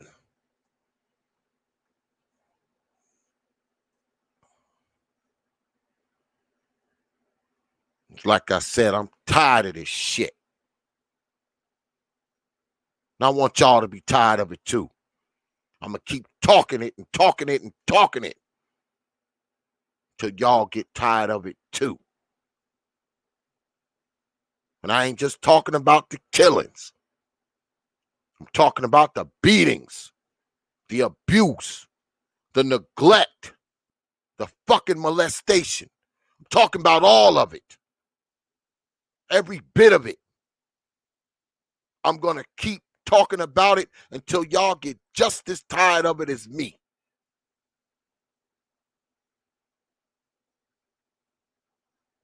We're going to bring this shit to the forefront. You may not discuss it out there, but we're going to talk about it here on the T.P.O.T. YouTube page. You know. And we ain't going to stop. Long as I got this goddamn microphone. We are not going to stop talking about it. We're not. Somebody down there. Okay, it was Lady China. Peace, Lady China. What's good with it? Hey fam, I wanted to say I really appreciate this live stream because it's like a lot of people go on deaf ear when it comes to kids for real. And I have another channel called the Art of Submission, and I can't leave it up because you when you get raw, like when I get passionate, I'll go in and say a lot of stuff. But I do live streams telling women don't bring men around your kids. And also too, don't leave your kids at your people house. Because if you leave your kids there, what if they go outside and something happen? 9 times out of 10, when these kids get shot, they either be outside or in the car playing. It's always like they playing. You know what I mean? Mm-hmm. And like they don't like. I know that the black sector don't really be going in on topics like this. Like this is really needed. Like this is really needed. Like I got old videos from when I used to go in talking about this type of stuff. Like people really don't want to hear that. They always want to hear about, relationship or sexual type Mm-hmm. stuff. They never want to hear about kids. Like let's Nope. put all the bullshit aside, like all the drama aside, all everything aside. Let's just do live streams about kids for a week. Missing kids, kids that have been, molested or raped or shot or killed, and just bring awareness to the black sector. But I don't think that will ever happen. Yeah, well, here on the old T.P.O.T YouTube page, we talk about this shit. We talk about it at least once a month. All right. Um, we just did a stream a couple weeks ago called "The Most Unprotected," uh, and we're always talking about children who are abused, children that are beat, children that are molested and hungry and neglected. And I mean, we talk about it quite often here. Um, because I think it's important to talk Mhm. about. I think that we've been keeping the secrets too goddamn long. That's the Mhm. problem. It's a big old secret because Mhm. see, these babies can get slaughtered in the streets and people can see it happen. They won't say shit. They won't say a word. And nope, they scared to say anything. And let me tell you something. That whole no snitching shit, man, if I see you shoot a motherfucking baby, you better not do that shit around me, you motherfucker.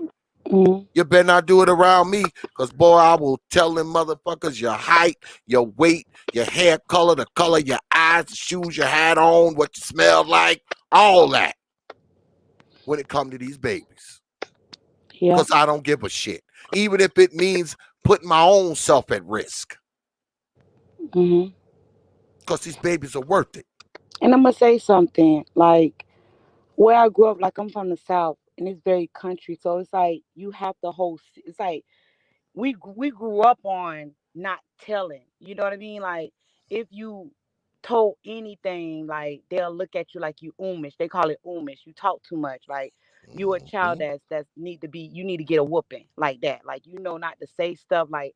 Even when it comes to like a man touching on somebody in the film, like you don't say nothing, or if you got kids playing with guns, or if your teenage cousin got a gun, you don't say nothing, or you the snitch, or they'll jump you. Like we are like as black people, we were taught to keep quiet. So like in our community, when they like, I don't want to say too much, but like where I'm from, like when they have shootouts, everybody know who it is because everybody Mm-hmm. grew up. Everybody grew up. Everybody know each other kids. Everybody know who don't like who. Everybody know if you go across the bridge, this gonna happen. And when things happen, word of mouth spread, but ain't nobody gonna tell the police.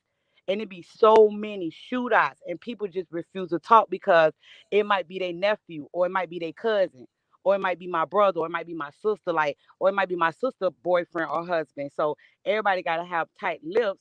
And it's like in the community, we are like taught to keep that quiet. And if you tell, they're gonna be coming for you. So people are scared too, in a sense, because they know if they see you downtown, because 9 times out of 10, everybody grew up in that small city, like in like Chicago. They kids don't grew up. Now the older people are really old, and now that's their grandkids. And when things happen, if they find out you was at the police station, oh, okay, that was so and so, they snitched, they rats. Now they're gonna shoot up the whole house. Now they're gonna shoot up everybody. So it's like we are so taught to be quiet on it. That's why you don't see in the black sector. I'm not even talking about YouTube. I'm talking about just black YouTube. We don't have a lot of missing children channels. We don't have a lot of protect the youth. I subscribe to those channels, and it's always a white woman or a white man. It's never it's probably like a couple of black women, but they channel don't got a lot of views. So it's kind of Mm-hmm. like we are taught, even in the sector, to be quiet. Because think about Mm-hmm. it. Not how many of these big channels talk about kids? How many of these big channels talk about bringing awareness to missing children, dropping links if you want to donate to these parents that lost their kids that might need it? Because when parents lose their kids, it's kind of like they go through stress. They can't work, especially if it's a child. Come on now. So they, Yep. they ain't working. So they got bills, funerals. Like they probably got to take their other kids to see the doctor or the therapist. That would drive a person crazy. How many of these big YouTubers talk about that type of stuff and how to protect yourself and figure out ways to move out the community? But that is not in the black sector. All we want to talk about. I don't want to get too raw because I do get raw, but all they want to talk about is relations.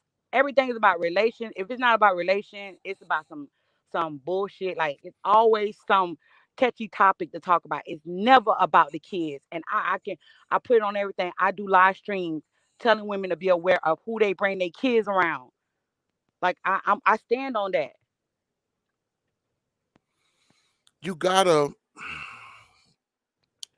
wonder why we as black folks don't talk about this more. I mean, don't get me wrong. I know it affects other people too. But when everybody else get a cold, black people, we get the fucking pneumonia. So whatever affects other people, it affects us worse. So we should be the main people. Okay? We should be the main people focusing in on this shit. We should be the main people saying, hey, look, because let's be honest, okay? Let's talk turkey, right? Because I talk about this shit all the time. That's why I jump on these old mamas for how these kids are treated. Do you know, statistically, 7 out of 10 black little girls are molested by the time they're 16. 1 out of every 4 black boys are molested by the time they're 16. Now, we'll say that, oh, well, that's the white man's data and all this kind of nonsense, but I don't give a shit what data it is, because, see, that's only the stuff that's reported. So that means it's probably greater than that. We don't talk about that. Forget the kids getting killed. We don't talk about the kids being molested. We don't talk about the kids going missing. We don't talk about the kids being neglected, left at home. And we don't talk about none of that shit. But everybody knows we talk about it here. Yeah, we talk about it here because we think it's important. We think it's really important. We think it's one of the most important fucking things in black society. Because I'll say again, people talk about these things because they claim to be concerned with the black future. Fine, maybe they are. But this is the black future, man. Behind me, is it not? Are these babies not our future? What am I missing here? Am I missing something here? What am I missing? What am I missing? So why aren't we talking about these babies? Why aren't we trying to come up with something to keep these babies not only from getting killed, but from getting touched, molested, being hungry, being neglected, being left home by themselves? Why are we not talking about this shit? Why? And it's crazy because most of the time, I think to the tune of 75%, when this shit happens to these babies, it's not happening from some stranger. Some stranger isn't materializing out of a puff of smoke and doing this shit to these babies. It's usually somebody right there in that baby's circle of influence. Somebody that baby's around. Somebody that they done dropped the baby off to. Somebody they done moved into the fucking house. It's Uncle Jimmy. It's mama's boyfriend, stepdad, grandpa, auntie, uncle. It's these people. It's these people who are doing it mostly. But we don't give a shit. We don't care. It doesn't matter. We don't want to talk about it. We want to talk about grown folks and how we should be protecting grown folk and how we should be changing the lives of grown folks, changing the mind of grown folks, making sure grown folks are all right. But what about these babies? You know what? It's because they don't get views. They don't get views. This ain't gonna bring in the views for people channel. It ain't gonna bring in the likes. It ain't gonna bring in the donations. It just ain't gonna bring in the popcorn. It ain't gonna bring in nothing. That's why. Because if they title it "Missing Kids Awareness," they know ain't nobody gonna show up. That's why I say I don't care if I have one person in my chat room. I don't care. It is what it is. Like Yeah. at the end of the day, like somebody got to say something. And you know what? I totally appreciate you doing this live stream. One of the saddest stories I have ever heard of child neglect, child abuse, whatever, was a lady and a man adopted a little boy. They starved this boy so bad. They was torturing this boy. They was kicking him. They kicked him in his teeth. They were just starving this boy, and he died in the tub. He was so Mhm. he was so frail that his skin came off in the tub when they like. It was like he was that that was the saddest story ever. And it was like they starved this boy. They kicked his teeth in. They put the iron on him. They were just beating him and torturing him. Then they'll buy food and leave it in front of him. Like they don't. This need to be more aware. Like I can't break it down like that. Like I just can't. Like I don't think I have. I think I can make women aware, but like some of these content creators, how they break stuff down, how they get the numbers, how they do the research on stuff, they can do it too. And I sit Mhm. back and watch. You know, at the end of the day, it's not about relationships. It's not about, you know, or making money. You know, the kids are coming up. And when you Mhm. old, you gonna have to look at them in their face. If they ain't here, like we literally Yeah. we literally are destroying the youth. And when I say that, I'm gonna tell you what I mean. We don't teach the youth. We don't teach them. That's why I say I grew up on wisdom. Like aside all the other shit, I grew up on wisdom. And on my art submission channel, I always tell women you gotta teach the youth because if you don't teach them, they ain't gonna know nothing. Nope. They not gonna know nothing. So I always tell people you gotta teach the youth, man. Like you gotta teach it. You gotta teach the ones that's coming up. Like my grandma taught me everything you think a woman should know about her body came from my grandma. Cause my mom worked and my grandma taught me everything. And she talked to me raw and she was real. And it didn't sound sweet. It didn't sound pretty. It didn't sound nice. It was raw and rugged. She was straight up. And I do the same thing. I try to tell young kids, and if it ain't nobody telling them, how they gonna learn? It's not just Exactly. about us; it's about them. So I feel you. Well, if you don't, if we elect not to teach the youth, what happens? They grow into this guy. They grow into this guy. This is somebody who wasn't taught respect of life. This wasn't somebody who was taught to respect themselves. This wasn't somebody who was taught to respect the innocence of children. He wasn't taught any of that shit because obviously he didn't know it. Him and his buddies, they're oblivious to it. This is what happens. This is what these people grow up to be. The people who don't get taught, the people who don't get any guidance, counsel, instruction, training, taught to have mental discipline, emotional discipline, physical discipline. This is what they grow up to. This is what they turn into. This guy. It's what they turn into. And no one wants to say it. Oh, you shouldn't say that, X. You don't. I do know. I do know. Because anybody who's grown up and learned the simplest amount of respect, the simplest amount of discipline, the simplest amount of integrity, wouldn't be out shooting those babies behind us. That's just the truth. And anybody who doesn't understand that at this point, I just don't know. We've been joined by my brother, Art in the Style. What's good with it, brother Art? What's going on, fam? I just finished my class. I thought I'd come in and give you some support. Oh, absolutely. Hey. What you got? What you got for it, man? We got Lady China up here as well. Yeah, I wanted to, mention too about image.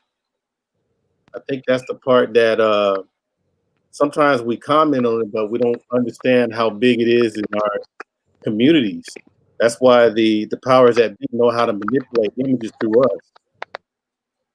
And right now, in politics, on one hand, now we already know what's going down with the Trump side, so we ain't gonna touch that. But on the left side, on one hand, we got a sister that's running for a higher office, but she has a strong record of incarcerating mostly black sons. But on the other hand, she's being supported overwhelmingly by sisters. And the thing is that, I mean, where do we lie as far as images when it comes to even imagining that you having a son to grow up to be in prison, and the person in higher office was partially responsible for that in a state in an overly large number. I always look at that because, like, for example, the Cardi B thing. A lot of us know what it is with her, but people are sort of like thinking it's cute for a 5 or 6-year-old to try to dress like her for Halloween. We're really not understanding that images are really messing us up and is dividing us as a community. And then there's always, remember, I guess back in the Cosby time or whatever, they always had the whole cast of the Cosby Show on Jet Magazine, Ebony, billboards. You had all these different things going on, but now everybody's an individual. And then we wonder, where did we go wrong when it comes to, inspiring the young minds to go for greatness? Can't do it on an individual basis. And then at the same time, when we do come together, usually it's about coming together against a common enemy instead of just being great. Until we can fix those things, we're gonna always be doing the hamster wheel dance in the little glass cube. But people, there's a saying in the Supreme Wisdom in the Nation of Islam that I remember. That one of the questions was, why does the black man love the devil? And the answer is, they love the devil because he gives them nothing. And we're right here, we're in 2020. Enough said. God damn it, brother Art. I just wish one time you would come up here and say something I disagree with. Damn it. One time, damn it, I wish you would just come up here and say something I disagree with. Because you're right. I mean, let's be honest. We as black people, we probably take in more media than anybody else. TV, media, internet, all that kind of nonsense. So we have become a people who, don't get me wrong, I'm glad that we have the technology and all this kind of nonsense, but I think the internet and media has really fucked a large segment of us up. I think it has put us in fairy tale land where we can't see the reality of things. It has us aspiring to emulate some of these images, whether it's male images or female images, aspiring to emulate these lifestyles, whether it's female lifestyles or male lifestyles. I think that the internet and media has affected us worse than it's affected anyone else. And they used to say something back a year or two ago. I used to hear it all the time. They should have never gave you Negroes internet. And I'm telling you, the more I see the internet, the more craziness I see on it, the more I start to believe that that is true.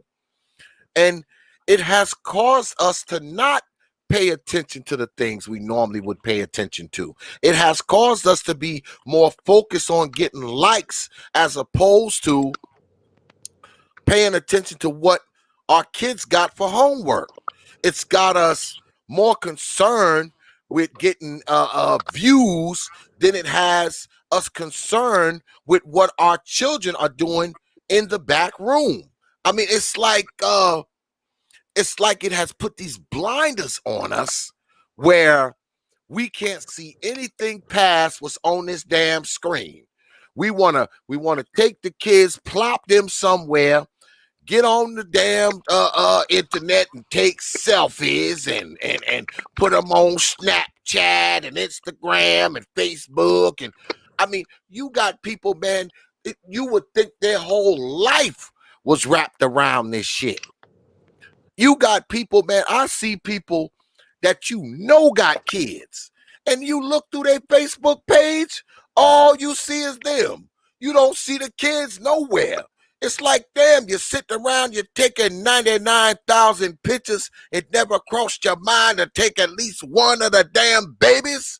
I mean, this is the shit that just wraps my brain into knots, because when we live like that, it opens our babies up to being molested. It opens our babies up to be neglected. It opens our babies up to be influenced, groomed by other folks. I mean, it opens the door to that stuff.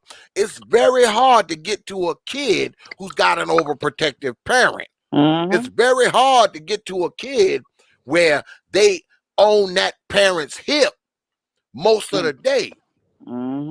We're in a world that crazy is normal. I want to say something too. Go ahead, lady. Go ahead. And also you hit the nail right there on the head. See, because I tell women, you gotta delete your social media, like Facebook, Instagram. Like, I reopen my Instagram for people that want to follow me, because I do have people that be following me. But at the end of the day, I had to delete it like 3 weeks ago. Like, I'm not looking at this. None of this stuff is tangible for my life. I don't want to look at your food, because where I'm from, you don't show your food, because your food is your soul as a woman. And all you see online is them showing their whole life. I don't care about your life.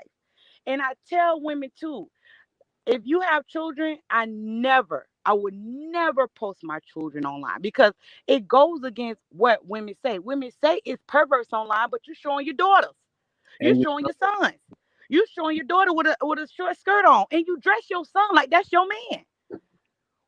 Kids don't dress like that. Take them to Walmart, Target, or the children's place.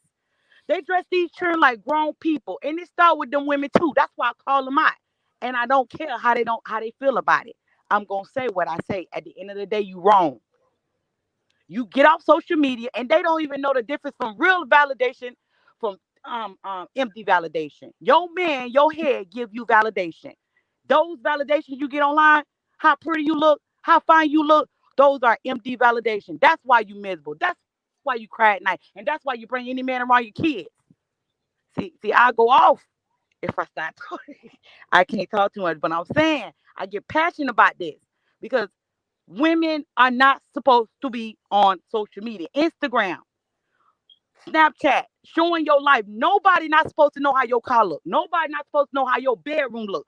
Nobody not supposed to know how your kids look, how your food look, you have no business on there. If you ain't doing that tangible, why are you on there? If it's about business, okay. But why are you on there? Women are delusional. They need their men to think. And if you don't have a man, you can't think straight because we too emotional. We get in our feelings and we do anything, we say anything. And if we don't have a man to keep us in our place, to keep his boot on our neck so we can stay focused and see the world through his eyes, how you gonna be a woman of substance? You can't even think straight. You need a man to teach you. So I'm gonna ask I'm a just saying. question. I'm gonna ask a question that probably make people's head hurt. So I'm gonna build on this. Would you say that social media serves the purpose of escapism? Most people agree on that, right? Yeah. Yeah, it is. The question is, what exactly are they escaping from? The thing Reality. I'm gonna say this: women, and this I know because I deal with women. I do 2 groups in the morning. Women do not want to heal those wounds. Those wounds from childhood, 9 times out of 10, it happened. Wait, not well, I'll say 7 times out of 10. It happened when they was a child. And then the rest is old relationships. But they refuse to heal those scars before doing anything. Before you do anything. And it starts now. I don't know about men because I'm not a man. I can't tell men how to heal from scars or how to get over stuff. But I can talk about women. What you got to do, you got to delete your Instagram, you got to delete everything, and you got to work on yourself. You got to let everything go. Until then, people going to be running from their life because they're not happy being themselves. They're not happy. They're not happy going to work. They're not happy being in a relationship, a fulfillment relationship by a man. The women are offered the world. She's offered everything of this world. So she's changed up. She'll sell everything for the love of the world. And that's the problem. And she doesn't want to be herself. So if you don't got a man telling you what to do, teaching you, helping you, what you gonna do? She gonna run away from herself. She gonna get online. And those men are gonna tell her what she wanna hear, and she's gonna do anything. She's gonna do whatever. It doesn't matter if it's good validation or bad validation, as long as she getting some type of validation. Just saying. Well, let me ask you this, Lady China, because you're the lady on the panel. What do you think? What do you think makes these women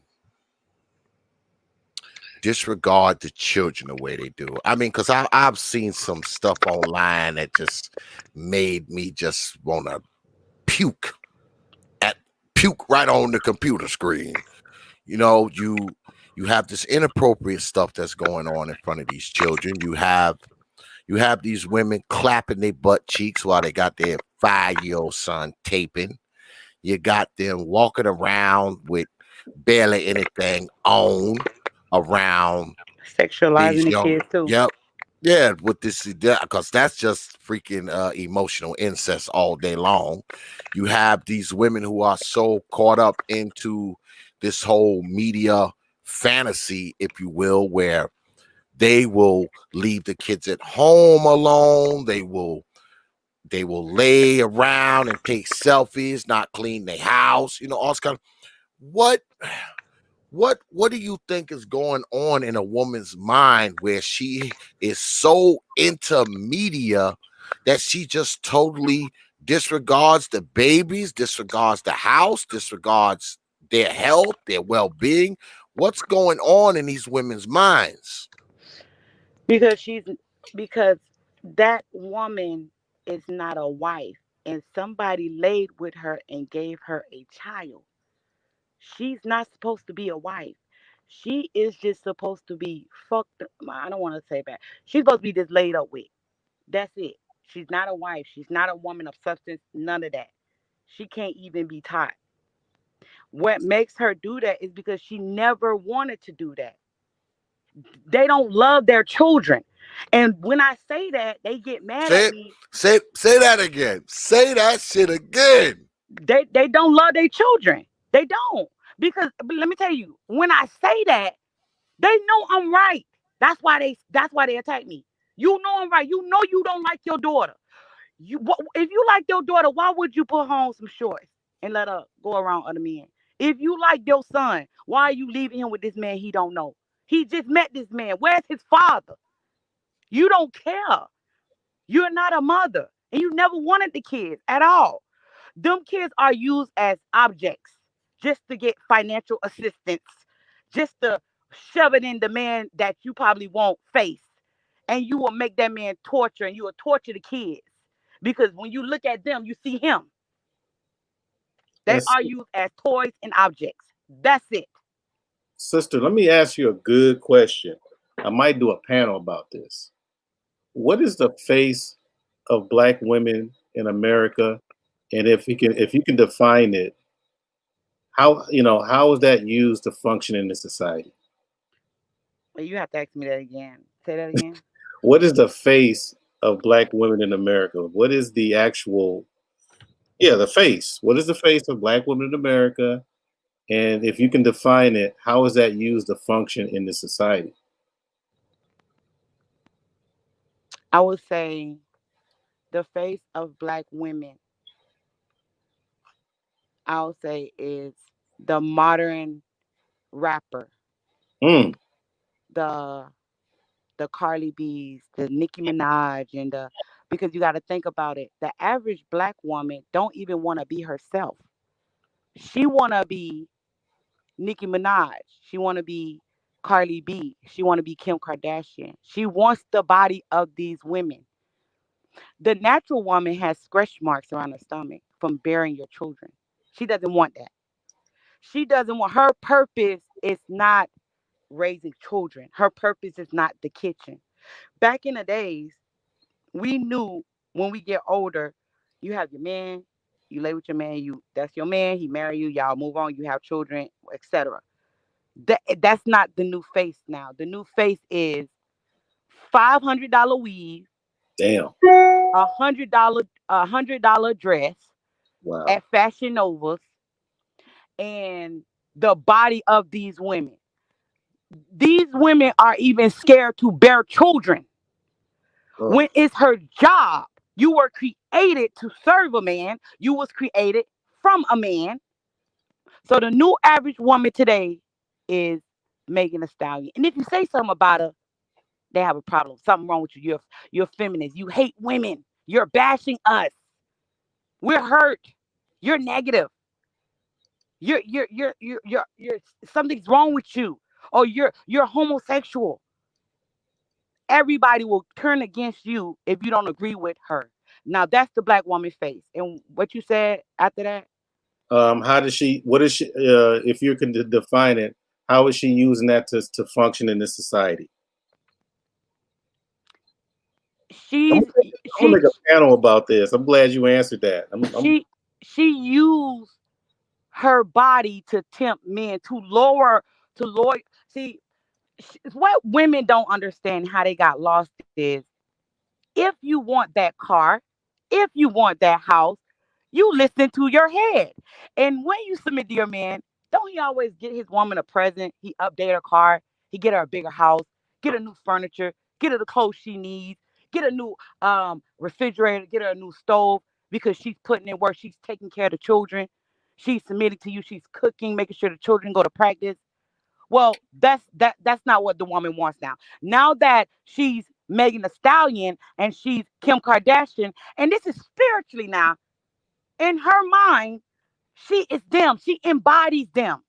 Mm, So when she walks outside, she feels like them. She dressed like them. She acts like them. She talks like them.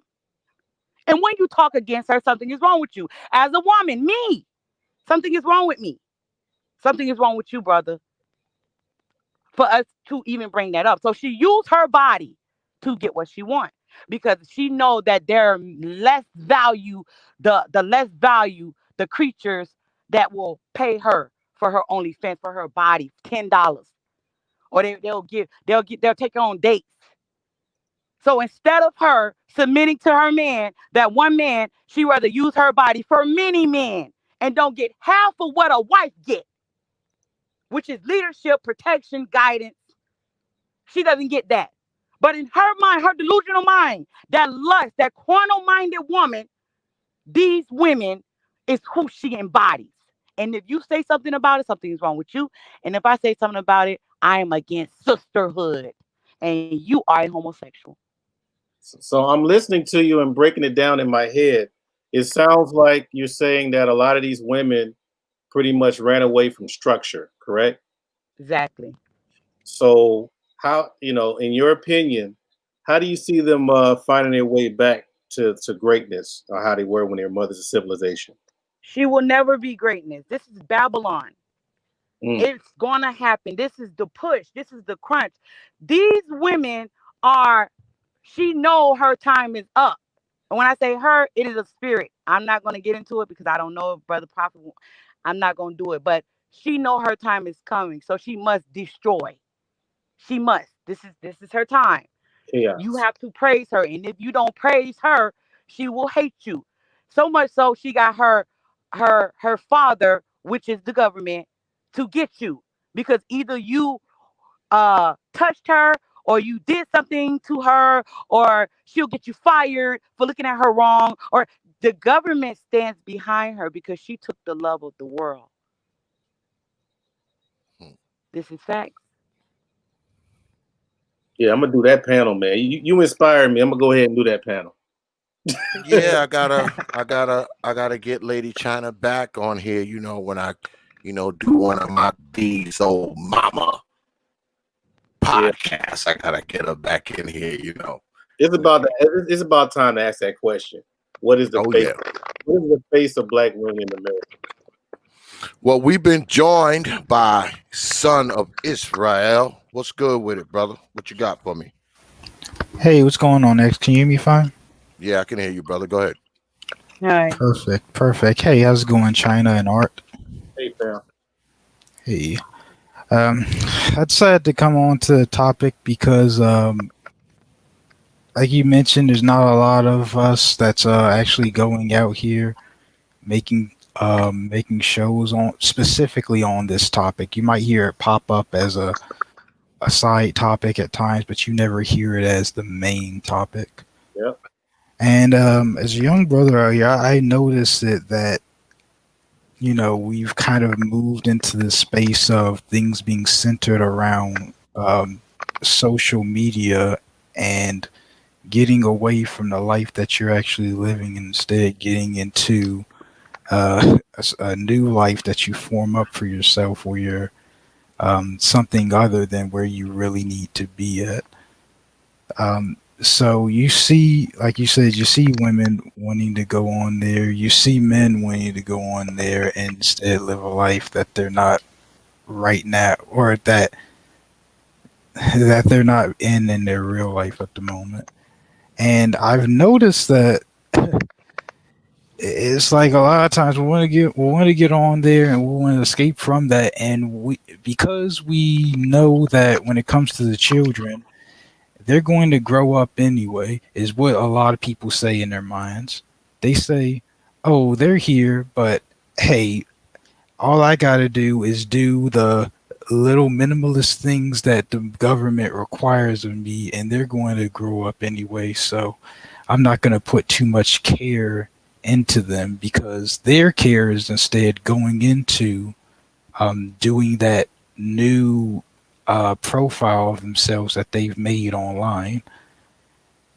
And it's a hard thing to realize, and I've kind of noticed, because I had a point in time where I was like, before I came into some knowledge, I had a point in time where I said, you know what, just because I see the way that the world's kind of going, I'm not even going to bother with, building up a family. Yeah, and there's a lot of young brothers that's thinking that. It's y'all young brothers. There's a lot of young women that's thinking that too.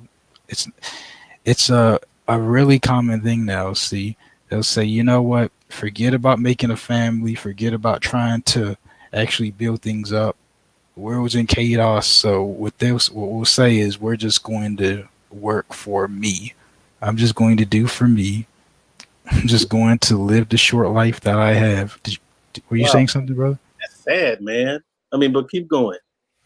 I've got to be completely honest, because I know the thought process that's coming up with people these days. That's the thought process is, you know what, I'm just going to do for me. life is short. I'm going, especially with, you know, the rates that we see, the death rates that we see going on, the trauma that you see the children go through. This is the things that come up in their mind. They say, listen, life is short. I'm going to live it up while I can. Forget about making family. Why make family when I already see the tragedies that are going on? I'm just gonna go on, do my thing. That's why you see all these things come up. And I just started to like look at the things, the topics that come up. Pump and dump culture. What's some of the other things? Pump and dump culture. It just going and, you know, living your best life. Get the bag. I listened to all these topics because when I started to actually go into the outside world out of the community I was in, I started to think like, hold up, I don't hear all of the things that I've heard in the community. And every time I decided, you know, we got the internet now, I said, let me look these things up. Let me look up the things that I've heard. Let me see, does anyone else say these things? Where does it match up? Where does it mean? And just look at them to say, hey, okay, when we say these things, where is it coming from? Where is it centering from? And you can see it centers from a lot of the home life we have. But what And not to cut you, fam. yeah, go ahead, brother. What really gets me, like I understand all the other stuff, you know, because that's the going talking points that a lot of these guys are saying, you know, about not planting a seed and all that kind of stuff. But the Mhm. one that kind of strikes me that maybe you can go deep into for us is where you're expecting to have a short life. 'Cause I never heard anyone say that before in any of these panels. What the whole short life thing? That's what you're talking Yeah, about, brother Art? he was planning to have a short life. Mm. Oh no, not me planning on having a short life. I'm saying that's the thought process of people, is that they're planning to have a short life. And it's not Well, something. Oh, go ahead. Sorry. well, I think what often happens, you know, and I talk about this shit a lot too. What I think often happens is that we have a tendency to live for the right now, you know, that instant gratification shit, you know, especially concerning children. You know, we think about right here, right now. We think our kids are never going to grow up. We think our black ass ain't going to never get old. And we look up, 15 years done passed. We ain't did shit. We ain't planned. We ain't planned for our future. And more importantly, we haven't planned for the children's future.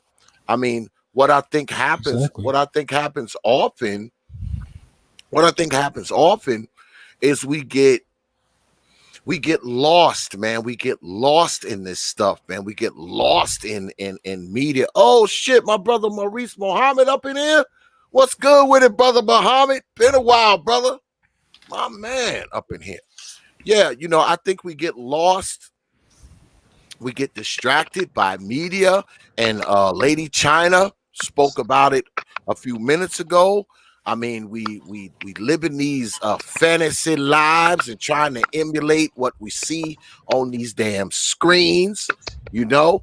And to be honest, and I know a lot of people ain't gonna like this, but I think a lot of us, once we have children, we try to continue to live the life that we had when we didn't have them. I got a We theory. got kids, but we're living like we don't have them. But before you go into that, Art, I just want to mention a few quick things. I'll be really quick.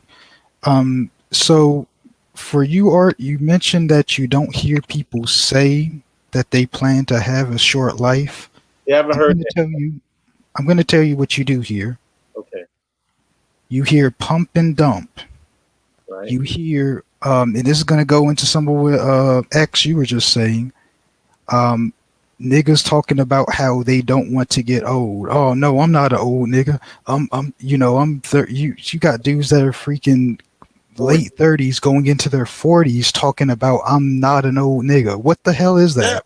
yeah. I've had them call me old Negro. Hey, you old Negro, and I'm some of gonna. these dudes, I'm only like 6 years older than them. Like, you There's know, when you talk about. Let's just talk about. I'll even get into some things with like my family, and some of you can go into your families and see some of this. Do you see any of us getting things like life insurance or health insurance? Because what do you usually see when someone passes on? You You see got a a GoFundMe come damn up. GoFundMe. Does Damn that sound GoFundMe. like somebody who plans to to plan for their life Well, no, and actually I cares wasn't about? doubting Go what ahead. I wasn't doubting what you were saying. I just haven't heard Oh anyone. no, I understand. I never heard anybody pronounce it that way.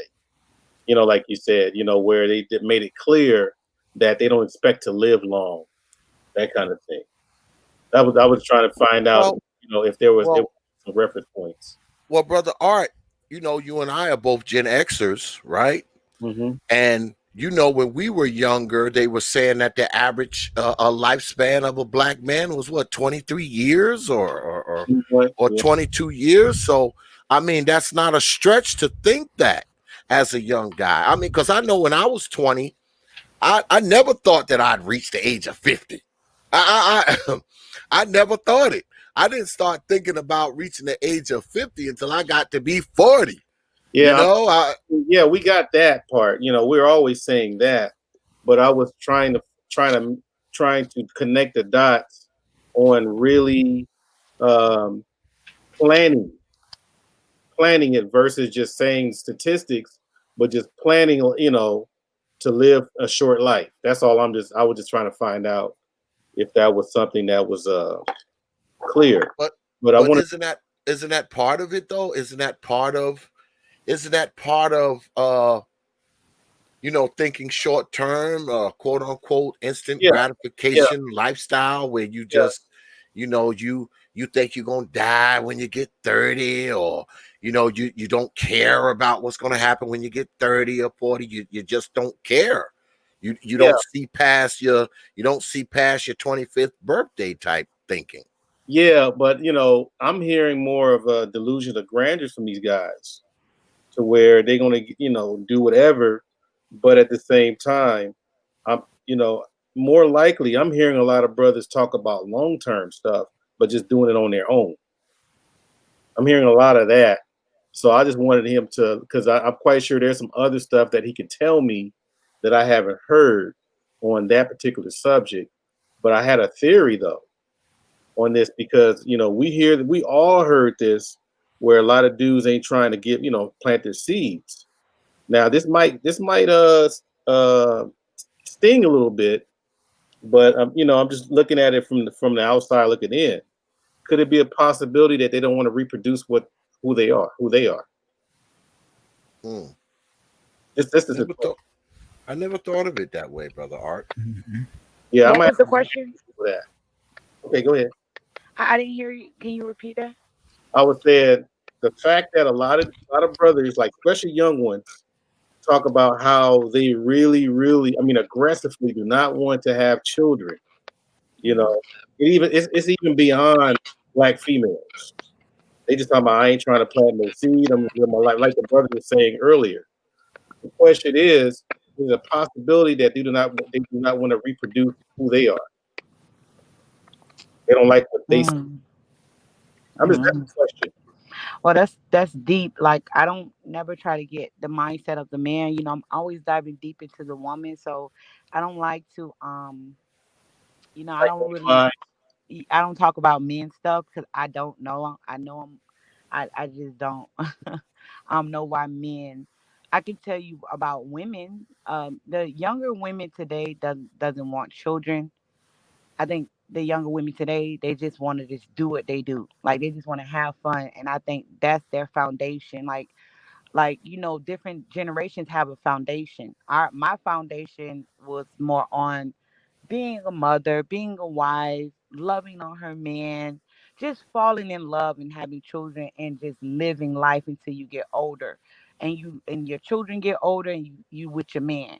That's the foundation I grew up on. So the newer generation is more so of being a celebrity, quote unquote. They have an opinion now because they have the internet. So if they feel like saying something, they just go online and say something. They have other people to validate them, validate Mhm. everything that they're saying. So I don't know what their foundation is, but The women just, and the younger girls are more delusional. Like they're extremely delusional. Well, it's easy to become delusional when everybody's got their own network slash Hmm. TV show in their pocket. All they got, all they got to do is pull it out, and they on TV, boy. They on live. You know, I mean, it kind of makes us. These things kind of make us a little narcissistic, I think, because you know everybody can be a star, even if only in our own mind. You And pull that iPhone out and go live and whatever your ass want to say, there it is for everybody to see. Go ahead, brother Art.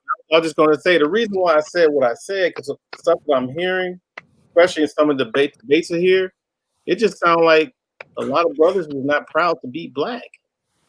Well, you know, I wanna comment on what you said before when you talked about the brothers not wanting to have children.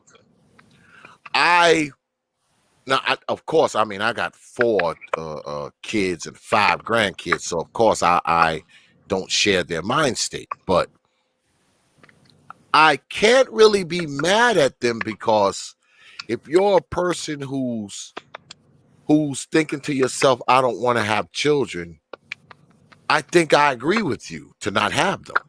I mean, if you're somebody who say, oh, I don't want kids, you're probably not going to be the best parent if you do have them. Yeah, you're probably not going to be the best parent. So I can't really be mad at those brothers because at least they're saying, hey, look, I, for whatever reason, don't want to have children, whether it be because of the women that I got to choose from or the financial responsibility or whatever the case may be. They're making a conscious choice. And they're saying, hey, look, I'm not going to have kids. So I think that there is a degree of credit you have to give these brothers. Okay, you have to give them some degree of credit because I say again, if you got somebody walking around here talking about they don't want kids, that's probably not going to be the best parent. But let's put it back on the real side. A lot of them that say that are the main ones that have children. Well, if they're talking about they don't want kids and they got 5 baby mamas, they're just freaking idiots because that doesn't make any sense. You already know, and this is you know, this tradition. We went to high school with a lot of guys that said that, and they damn near Father Abraham. He said they Abraham. Father I'm like, dude, I thought you didn't want to have kids, man. You know, things happen, man. You know, yeah. And I'm like, you know, I mean, I'm not really knocking people saying that. I'm just trying to really get to the root, you know, because obviously the child support system is a big concern, right? Because you don't, and then at the same time, our children are used against us for us to lose our resources to even provide for them, even when a relationship don't work out. So I get that part, but I think there's more to it. That's all I'm saying. Well, I believe in being a father on purpose. The whole oops baby thing, just to me that's like so 1985 at this point. I mean, if you're going to be a father, at least be a father deliberately, as opposed to just oops, a baby's here and y'all gotta figure it out. Build on the plane while you're flying it type of thing. I mean that kind of stuff to me just doesn't make any sense. And I know because my first kid was a oops kid. And you just kind of, there was no plan, there was no anything, she just walking out the bathroom one day with a pregnancy test saying, oh, I'm pregnant, so that kind of stuff is just, that stuff is played out. All right. That's just totally played out. If you're going to be a father, at least be a father on purpose. Be a father deliberately. Where, okay, I want this kid. I want to have this kid with this woman. I want to care for this kid and protect this kid. And, you need to go into fatherhood like that. Because if fatherhood is just forced on you because, y'all done screwed and now she's pregnant. I mean, now, don't get me wrong. right? I give our brothers a lot of credit because everybody knows statistically when a black man is in a child's life, he's the best father there is. He beats them all. Okay, beats them all, white folks, Latinos, Asians, black man win it hands down. But see, those are the men who want the kids. That's a study of men who want the children. If you somebody who don't want the kid, I kind of find it hard that you're going to be, I say again, there's no way you can be the best of parent when you really don't want the child. And I think that's where we have the problem, Matt. I think we have men having children that don't want the children with women who don't want the children. I think we have irresponsible people who don't really want these children having these children. That's what I think is going on here. With a lot of these children, not all of them, but I think with a lot of them, you got two people who didn't really want kids, but now they got them. And they probably never adapted to being parents because it's like, I know with us, right? Us as black folks, and I'm not saying all of us, but a lot of us, when a girl gets pregnant, right? And it's a oops baby. It's unintentional. So now you got two people who are going to do one or two things. They're either going to come together and say, look, we need to do what we need to do for this baby. You know, I know it was an accident. Oops, condom broke, whatever. My pull-out game ain't on, you know, my pull-out game ain't on top or whatever. She pregnant now. So they either going to come together and say, okay, we're going to raise this kid the best way we can, or they're going to do the exact opposite of that. Because see, neither one of them really wanted the kid in the beginning. So now they just kind of pedaling along and trying to figure it out. Because if they don't come to the reasoning, of, hey, we're going to take care of this kid, what is the alternative? The alternative is they have it in their mind, both of those people, they don't want the freaking kid. The kid comes here in 9 months and it's born to two people who don't want it. So is it ever going to improve? Is it ever going to improve how that child gets treated? Is that ever going to improve? Because they didn't want the kid in the first place. And I think it definitely gets worse if the man takes off. If the man goes and impregnates 5 other women, all right, I think it gets relatively worse. Because I'm a true believer that it's very, very difficult for women to raise children by themselves. I mean, it's difficult. Now, of course, there's some that do it, but I just think that in the best interest of the children need a man around. I'm a true believer that men can probably do a better job raising children by themselves than a woman can by herself.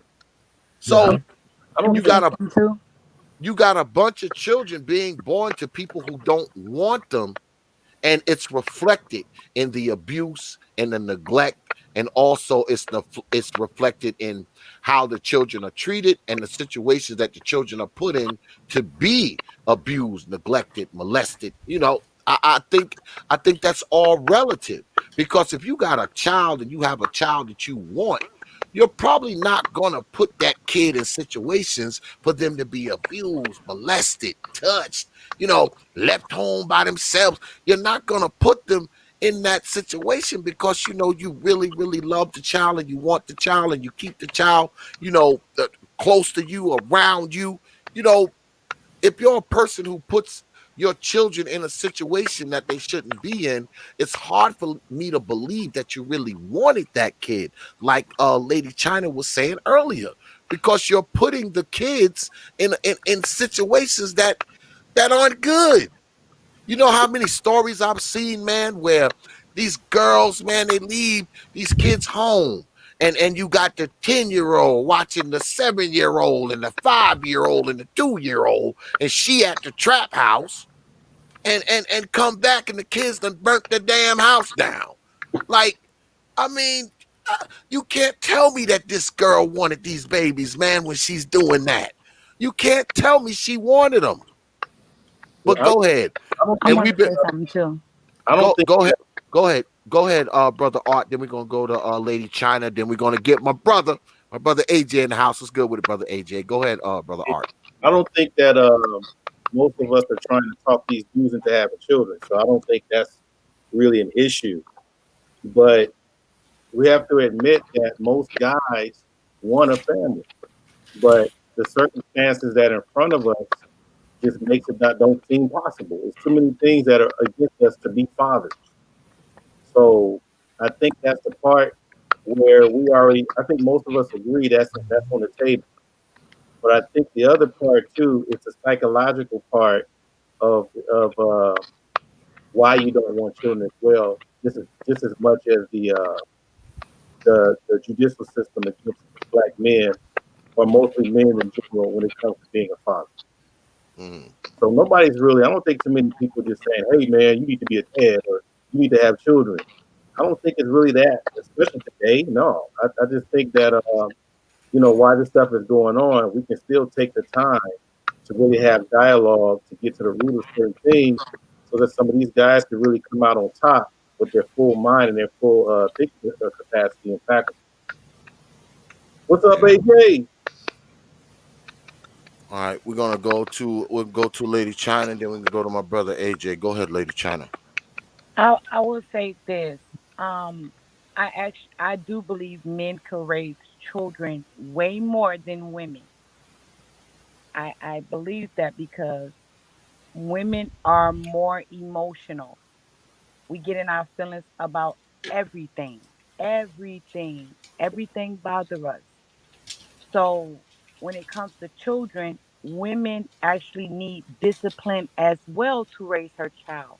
That is why she must be under leadership under a man in order for her to um, give the child the love he needs, which is her feminine energy, and the child will receive masculine energy.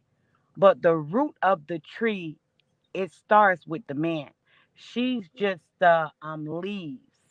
She's not the root. The leaves could die off and grow back, but not the root. Once the root is broken, the foundation is cracked. Go ahead. That's it. My man, brother AJ, what's good with it, man? What's going on, brother X? What's going on, Art, man? You know, it's a pleasure, man, talking to my big bros, man. I'm kind of tired, guys, to work with me. What's going on? China? Pleasure talking to you. So yeah, I've been working a lot. So work with me, guys. I'm like extremely tired. No, man, you ain't been home in a while, man. I was about to take my damn keys back. You've been slinging them COVID cures, huh? Yeah, man. This hospital life, man, it's starting to kick my ass. But anyway, yeah, Art, I came up just for that question. I think you kind of answered it for yourself, but I just wanted to kind of give you a little bit like of my background, because I come from the streets. I talk about that a lot, and I have two sons myself. But when I had my boys, I didn't never think of that. Like, would they be a representation of me? Like, because I never considered myself like a bad guy in the first place. Because I come from a family with a father and a mother. Like I tell people, with my decision, I made that choice. So. But I never considered myself a bad person. But when it was coming to me having kids, I did use the knowledge I gained, and that sounds too, it sounds crazy, but I mean, with the streets, you can gain some knowledge, and I used that, toward raising my kids when I stayed in the city. See, now I'm not in the city, but I'm not far from it. I'm in the suburbs, but still, I try to pay attention to certain things that they do because they're teenagers now. I have two teenagers. So, but no, I and you got custody of your boys, don't you? It's 50-50, but I have my boys a lot. I have them a lot. So I don't play around with that shit. So but when I think about guys, I be in this space. I listen to a lot of guys, especially the younger guys. I think what you were saying, Art, was basically what's going on. The society, the laws, and I don't want to break it all down. I mean, you basically said it. I think that's what they just like. They don't want to be bothered. Brothers like Ramil, they just saying, if they do, they're not. It's not going to be towards a marriage or in a relationship. So. And I don't blame that, because like you said, Brother X, I've been saying this too. Like, black men do make the best fathers. Yeah, I mean, hey, the stats say it. So, I mean, it is what it is, and I don't try to gloat like with my situation, not at all. Because honestly, I'm gonna be honest with everybody. I honestly feel like I failed my boys, because I really want to be in a marriage. I want it to be a 2-parent household, because I came from one. So I wanted to give them the same, but unfortunately, things happen. So, but I think that's a lot of guys, because I see guys talk about that, Art and Brother X. Do you think they want to discuss it though, to really dig deep into it, or they'd rather just say, hey, ain't nothing wrong with me. I'm just gonna go on my grind. You feel me? Go on my grind. I think they feel like other brothers already discussed it for them. Yeah, I agree. I agree, and that's how I look at it. It's a lot of brothers up, that's on here that's being voices for them brothers, and that's just what I'm saying. And brothers just like, hey, I agree with him, and that's it. And I don't, I kind of just I have to agree. Like a lot of people go against Ramil pump and dump, but me personally, I mean. With what China was talking about, like towards like these women, and they following like the Cardi B's and the Nickies or whoever else. How can you blame these guys for doing that? It's funny, AJ. I mean, I don't listen to. I mean, a lot of the young brothers that talk, like that. I don't really have. I'm a married man, so I don't have time to listen to that stuff. But from what I heard, it sounds very reactionary. Yeah. It sounds like a result of something that happened. And it's not just him. I think he's speaking for the masses of people in his age group. And so I just think that, the part that I'm trying to root for is for them to come out on top and give them things that they really want from their nature, not based on what somebody else handed to them that they didn't want. I think that's the part where I'm trying to really appeal to the warrior spirit, so they can become who they are where they were born, not what society created. But okay. Yeah. See, my thing is this. My thing is this with that. With that, it's like, because see, I look at it differently. I don't think people are obligated to have children. I mean, I just don't think you're obligated. Like, oh, you gotta have kids. Like I said, if you're a person who don't want kids, your ass probably shouldn't have them. I think that's the problem we have. We got a bunch of people running around here who don't want kids, but they have them. I think that's the problem. So, to be honest with you, like when you basically, you was talking about that you was going to do this story, because you remember I told you, I remember this, all them kids getting shot, I looked deep into this, Brother X, like the young lady, I didn't know her father was involved, but a lot of these other children that has got shot or killed, they're usually coming from a single parent home, or they're coming from an area that's rough. So, I'm not trying to throw these mothers under the bus, but I throw these mothers under the bus because they be putting these kids in harm's way, and that's why I be going in so hard. So I think I totally agree with you saying, Brother X, but I feel like some women, they just don't care. It don't matter to them if they don't having a kid or not. I think China. I think she chimed in and saying, they don't care. They don't care about these kids. They don't want their kids. Well, these are not women, my friends. True. These are old mamas. Yeah, but when I was trying to, those are those people. What I was trying to, those people. What I was Go ahead, Art. What I was about to say, and I gotta go. But Okay. Um, when if you're going to do the whole pump and dump and go away, it should not be in spite of someone. It should be because it's their nature. That's what Right. I'm saying. No, I was gonna kind of circle around to that towards what you were saying with the guys, because like that's just what they see. It's the culture, you know. I mean, excuse my, it's a whore culture. So what is there for black men to choose other than leaving or find, going elsewhere? But some guys choose not to go elsewhere. They just go stick where they at, pump and dump safely, and just hey, I can't knock that. Yeah, well, I gotta be honest. I mean, I think that, I guess that's why I can kind of relate to these guys, because I got my sons are in their 30s. All Mhm. right. I got a son that's 34 and I got a son that's 31. Oh, So oh my yeah. I'm joking. my sons are these guys. Yeah, I had my kids when I was young, man. I had my first son when I was like 17. Dang. So I mean, my boys are in their 30s. Mhm. And they both of my sons are married to Latino women. Okay. Now, Okay. so the whole SYSBM and all that kind of nonsense, it's all old shit to me. I got a 14-year-old granddaughter. Yeah. Mhm. Okay. So that's all old shit. All that shit is so fucking old to me. It ain't even funny. All right. So the talking points that I hear these brothers talk, I've heard them all before because I Mhm. raised two Negroes who talk the same kind of crap. Mhm. So I mean, a lot of these brothers are really disinterested in what they see inside black society.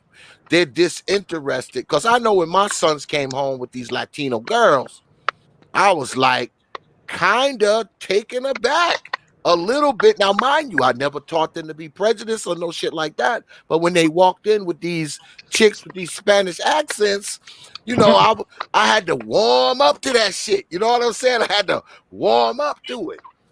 But once the babies started coming and my grandkids, who I love to death and will die for, I just kind of came around. You come around once the grandchildren start to come in.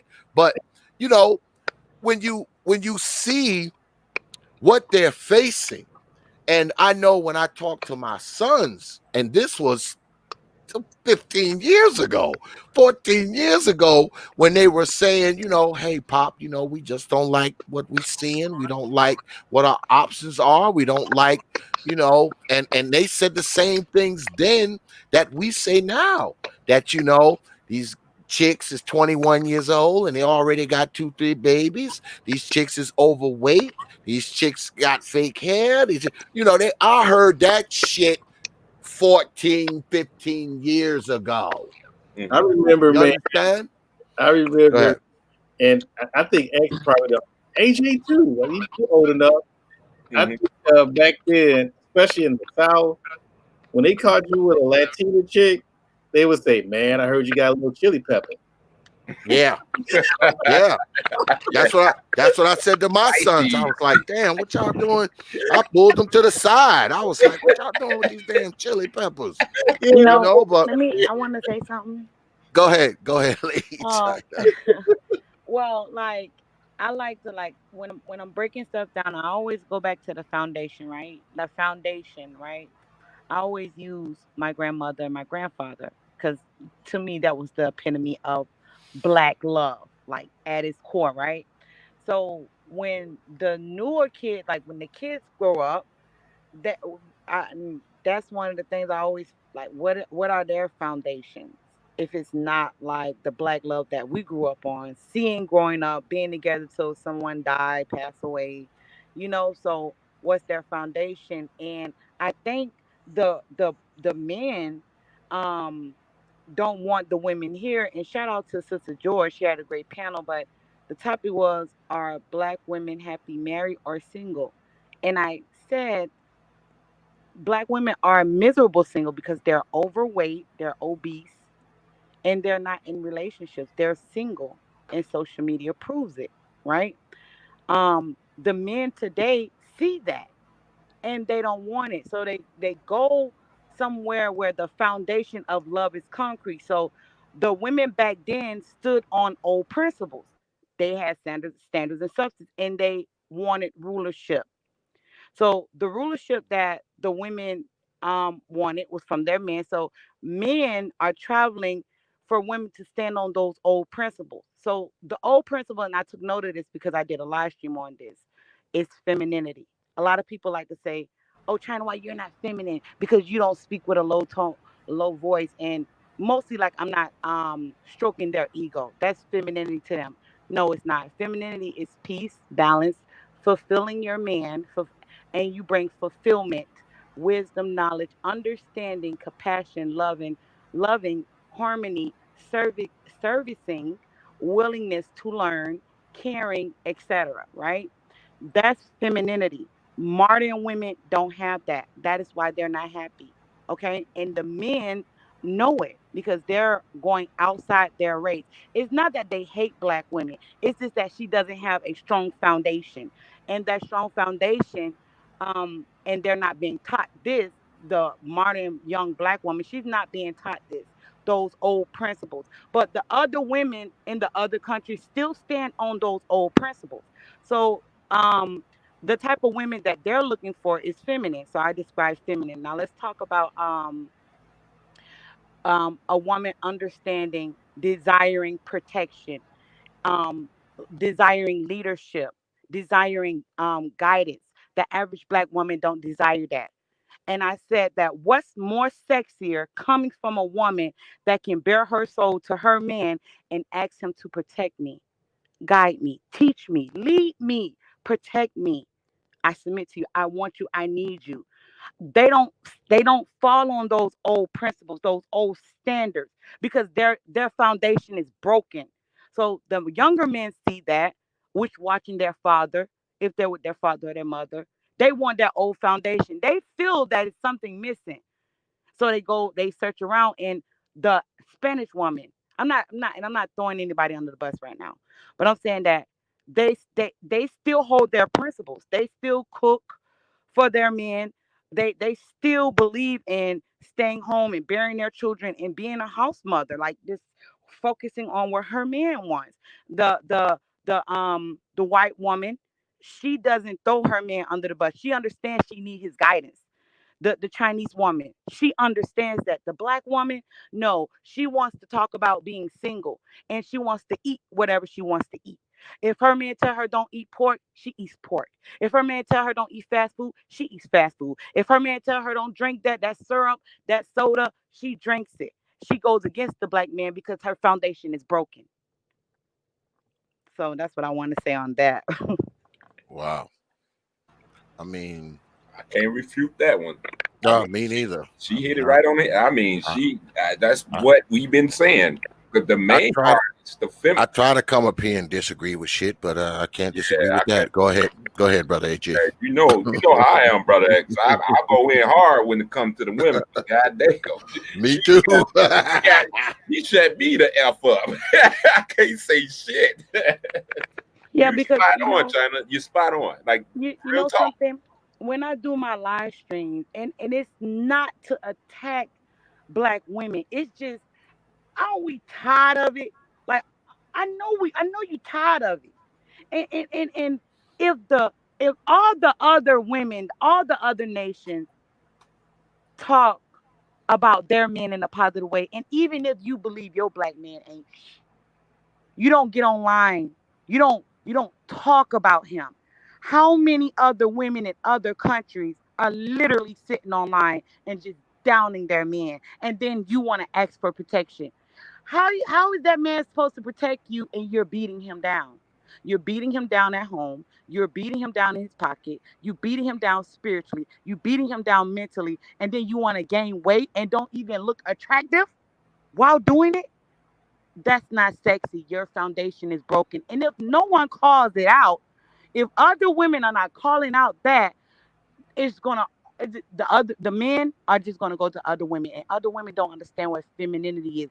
Black women believe femininity is hair, makeup, and shoes and a dress. Facts. Putting Facts. lipstick on a pig, and that's not Facts. femininity.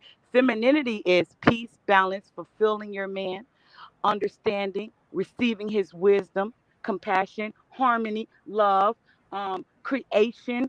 bearing his children, putting your body on the line for his seed, and honoring yourself enough to understand that this is my man and I need your leadership and I desire you. I need you. And there's nothing wrong with that. That is a woman. And I stand on those foundations because I grew up that way. My grandma stand on that. And I believe I talk like my grandma because if you bring your woman around my grandma, she'll call her out a whore. She'll say, you with a whore. She'll straight up tell you. Now that's old school. And I stand on that country old talk. And she gonna give it to you raw, but she gonna give it to you straight with no chaser. Well, that's another reason I go in hard on black women because of once again like with this story, and I think earlier you brought up a guy on the screen, brother X, and usually these guys, these killers, I call them monsters, piece of shit type that's doing this shit. You got to look at what households they come from. They come from those type of women, women just that they don't give a fuck. They're not feminine. They disrespect man. They just, it's about this womanhood nonsense, and that's what I attack. That's why I go in so hard. And women don't understand. That's what makes me so mad because that's all I see here in Chicago. And I talked about this story growing up with most of my friends when I used to go over their house and they just had their mothers. Their mothers used to abuse them. I didn't know what was going on. I was young, but the mother treated them like shit. And then turn around to see them outside hustling at a young age, selling drugs in gangs. I didn't understand it because nobody wasn't there to say, hey, the mother, she's been abusive to him or anything. Nobody didn't say shit, But now I look at it and now I see. That's Mm-hmm. why, I do what I do, because some people be quick to call some of these guys Pookie and Ray Rays, but let's really look at the internal thing Yep. of his life. Like, who raised them? A lot of these guys go through hell. They go through hell, these boys. Mm-hmm. I get it, the girls too, but I try to concentrate with the boys. Because Mm-hmm. most of them boys that I grew up with, who the mothers was abusing them, they're dead. Mm-hmm. Yeah. Well, real quick, and I have to go because it's getting a little late, but I Yeah, will I'm say about to this. shut it down soon in a few minutes. Go ahead, Lady China. Okay. I will say this. That sisterhood that black women stand on, it is corrupt. It is broken. That's delusion because it's smoking mirrors there. She doesn't want to see herself, so she fall on other women to lie to her, to tell her nothing tangible, but to tell her straight lies. And these type of women believe in the feminists, quote unquote. Oh, he's wrong for telling you you can't go out. Or girl, you don't need to listen to him. Oh, he's a narcissist, or he's fake, or he's this and that. Just because the man tell you you need to be home at night, just because the man tell you you can't wear that outside, just because the man tell you I need you home with my daughter, I don't need you out there. So he has the problem. The other woman, the single woman, the woman that never had a man, the woman you listen to her, she can tell you about me. And I'm supposed to be your teacher. I'm supposed to be your leader. I provide for you. But you go to another woman because y'all fall in y'all female, they fall in a female's emotions. Women fall in they always say, I'm a woman and I can't do it. That's an excuse for being a real woman of substance and and and actually standing on principles and honoring your man and respecting your children. You will rather submit to a vagina that can't do nothing for you. You will rather submit to her instead of submit to your man. They in sister circle, they submit to a woman. When you listen to a woman, when you go to a woman for advice, when you always falling on your female feelings with your friends, you submit to her because you respect her more than you respect your man. You don't respect him because you don't listen to him. Because if you listen to him, you won't have friends. You don't have time for it. You too busy catering to your man. You too busy worrying about, out of bills, baby. What can I do, baby? What you need, baby? What you want, baby? I'm trying to pick the kids up from practice. I'm gonna go to the grocery store. Then I'm cooking later. That's your life. That's what you base your life on. But it's not based on that. It's based on your friends. You worry about what your friend needs. You on the phone with your friend 24/7. And you are so distracted and delusional, you submit to that woman instead of submit to that man. That's why black men are leaving you. And you're gonna get the picture when you're alone, when you're obese, when you on the phone with your friend and you 60 talking about the same thing over and over again, watching reruns of television shows. That's why I go in the way I do. I got lists and piles of live streams. Mm. I do this. Lady China, you and I have to we gotta link up and do something one day. I don't know when you usually doing your lives, but you gotta hit me up so we can do something. I would definitely be there for that one. Oh, you know that would be crazy, boy. I get to talk about these old mamas, boy. You already know. Yes. You already know. But I want you to because you've been on my panel before. Mm-hmm. You've been on my channel before. A couple of times. Yeah, you and I we gotta do something together. I don't know what it's gonna be called, but we need to get up and talk about this stuff. Why? Because I like people who actually talk about real stuff and the safety of children and all that kind of stuff and how women need to be better mothers to these kids and all that kind of stuff. So you and I, we definitely gotta get together and do something at some point. Okay. I'll reach out to you. Okay. I'll reach out to you, fam. But I appreciate y'all on the panel. Oh, absolutely. Oh, it's all right. You know I come through. You know I come through. Peace, Lady China. Appreciate you. All right. Bye. Yeah, let me say what I gotta say and get on out there, Brother X, man. Once again, you need to keep doing these stories. You need to keep doing them. Don't stop, bro. You know, people need to see this. You know, yeah. It doesn't matter if you got 2 people watching. You know, yeah. Because you're right. These, you know, their voices don't be heard. Like, you know, usually they do the stories, and I'm here in Chicago. They do the stories, and then after that, it's a wrap. You know, and I remember that story. I'm gonna try to make this brief, but I like I said, you know, and I was in tears. I was in my car, you know, the day after, you know, hanging out with my family, hanging out with my boys, barbecuing. Then here it is, you know, I'm listening to the news, I was going somewhere to get some gas, and I heard all the shootings, and I couldn't believe that. I couldn't. And then the next thing, you know, that came to my mind is, what about my sons? Yep. And I think that's what really lit something under me, Brother X. That's when I start going in hard on these mothers, like really hard, like hard. And I'm just like, you know, all right, you know, that's not working. They're not listening. So let me go in on the men, like basically telling the men, like, look, you know, we got to get it together because we're losing our future. We're losing the kids. So I need for y'all to stop doing this nonsense. You know, wake the F up. Let's get it together. So I don't know if it's working, Brother X, because I'm going in hard on them. But I mean, at the same time, I try to tell them it's always a way. I was out there in the streets. I did all that knucklehead shit. But you could change your life around. You can, and we need to do it just for that, for our future, for our kids. Why wouldn't you do it for your kids when you're a black man?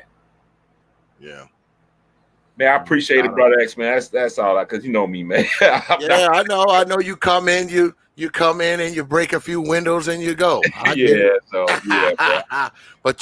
know you're my brother, man, and you're always welcome up here, man. You already know, brother.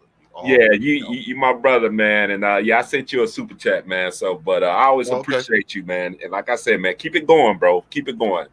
Yeah, we're gonna try to do these stories at least twice a month. You know, this kind of stuff here, because you know this is the shit. See, people think that T.P.O.T is this one trick pony where, you know, we just do debates and we have Negroes up here talking. But you look through my archives, I got all kinds of shit like this up here. Right. All kinds of stuff. Yeah. This is what we do here. Yeah. I remember you had the young lady on here. I think she was talking about her mama. Yeah, she was just here. When was that? Last week or 2 weeks ago? Yeah, that was depressing, man. That made me sad. I was just but let me get on out of here, man. I gotta shout out my brother Art, man. That's my brother, man. Oh yeah, brother Art. I was glad talking to him, man. It's always a pleasure talking to you, big bro, man. I appreciate you, brother X, man. Come through anytime, my brother. Come through. All right, man. Love, brother, man. Peace. yeah, we're gonna go ahead and wrap it up, folks. Let me turn my camera on. Yeah, we're gonna go ahead and wrap it up. Good stream tonight, man. I wanna thank everybody for coming out, man. You know, hanging out with us, man, spending some time with us, man. Watching us, you know, y'all drop some coins on the platform like y'all always do. Like, it's to the point now where, I mean, the way y'all support this channel, it's like I just look at it, I'm like, man, you know, and y'all support no matter what we talking about. Because I know the people in here now are my diehard folks. Y'all are not just here for the crazy debates and all that kind of stuff. Y'all are my diehard folks, and y'all know we do this kind of stuff here all the time. Y'all know this is what we do here, man. And I appreciate y'all, man. I appreciate y'all interest in these stories, man. And I appreciate y'all sticking around, man, and listening to little Natalie's father, you know, tell his tale, man, and listen to all the people who came up and contributed to the conversations, man. I'm gonna run a couple of my commercials and then we're gonna peel on out of here, y'all. I'll see y'all on the other side of the break. Open your mind. Hey guys, T.P.O.T. on Facebook, Instagram, and Twitter. But you knew that already.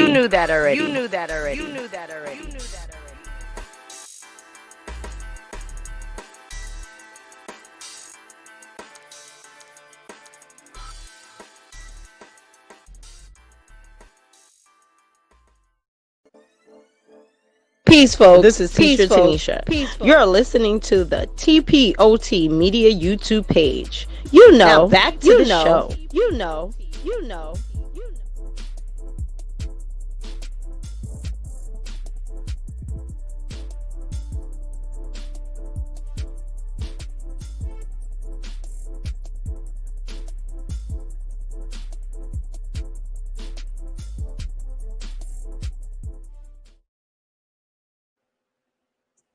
Yeah.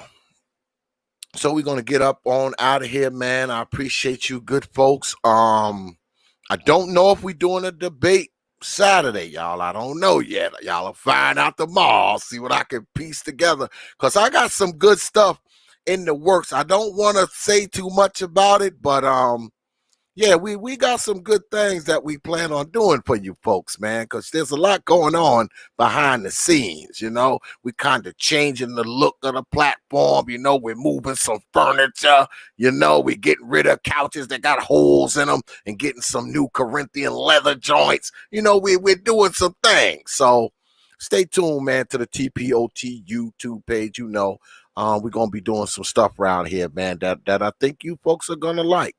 You know, once again, I want to thank everybody for coming out. A big shout out to Brother Nathan Wallace for actually taking the time, man, to talk to us, man. And you know, I mean, he is in our thoughts, man. And, you know, he has my information. I told him if he need anything, you know, whether it's a ear to talk to or some dollars or whatever, he got it. You know, I already told him that. Hit me up. I got you. You know, so I want to send a special shout out to Brother Nathan Wallace for coming on and actually just keeping it together, man, and talking about this, man. You know, I appreciate that, brother, man. I do. Another shout out to my brother, Brother Art, Brother AJ, the son of Israel, and Lady China for coming on here, man, and giving us a female perspective of this stuff, man. And I'm just gonna say this before we go, y'all. I mean, we gotta stop this stuff, y'all. We gotta do something about it.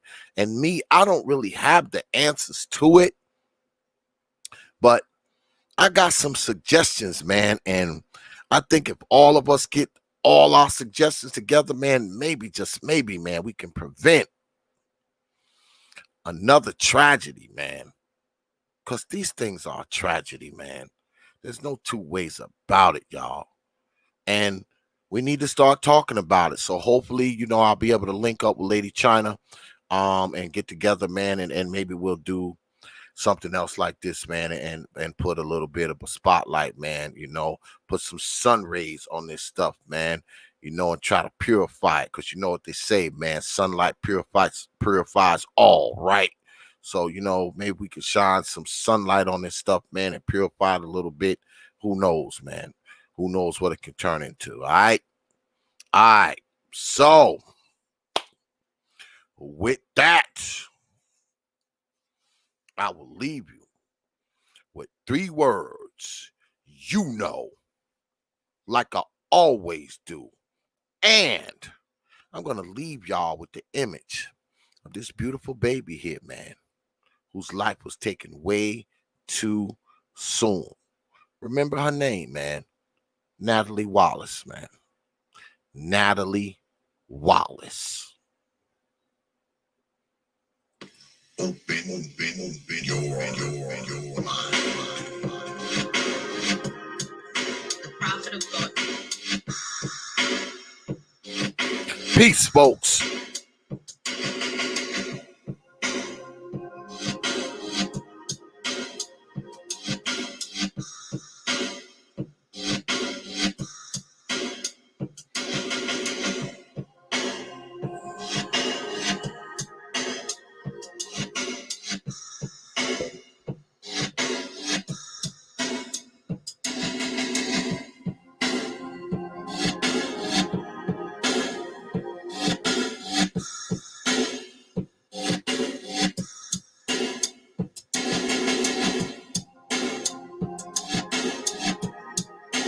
Prophet of thought.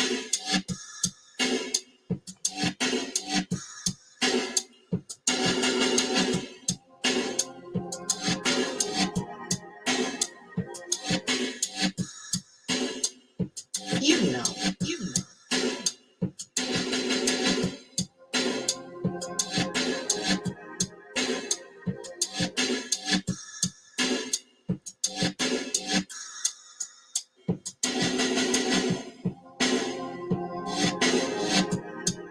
The prophet of thought.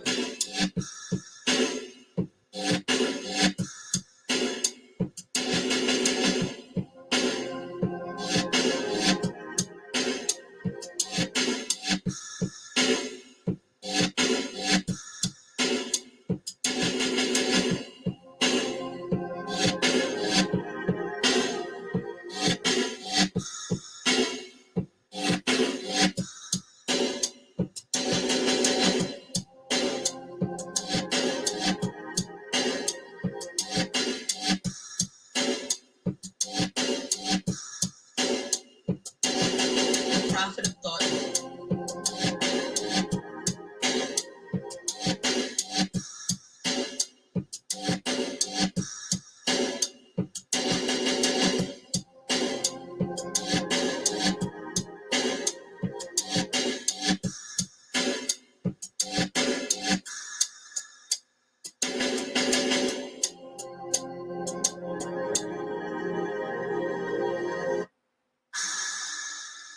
Open your mind. Open your mind. Open your mind. Open your mind. Open your mind. Only from the Prophet of Thought Series Media.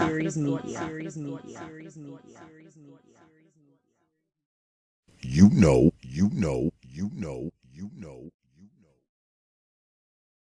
Open your mind. Open your mind. Open your mind. Open your mind. Open your mind. Open your mind.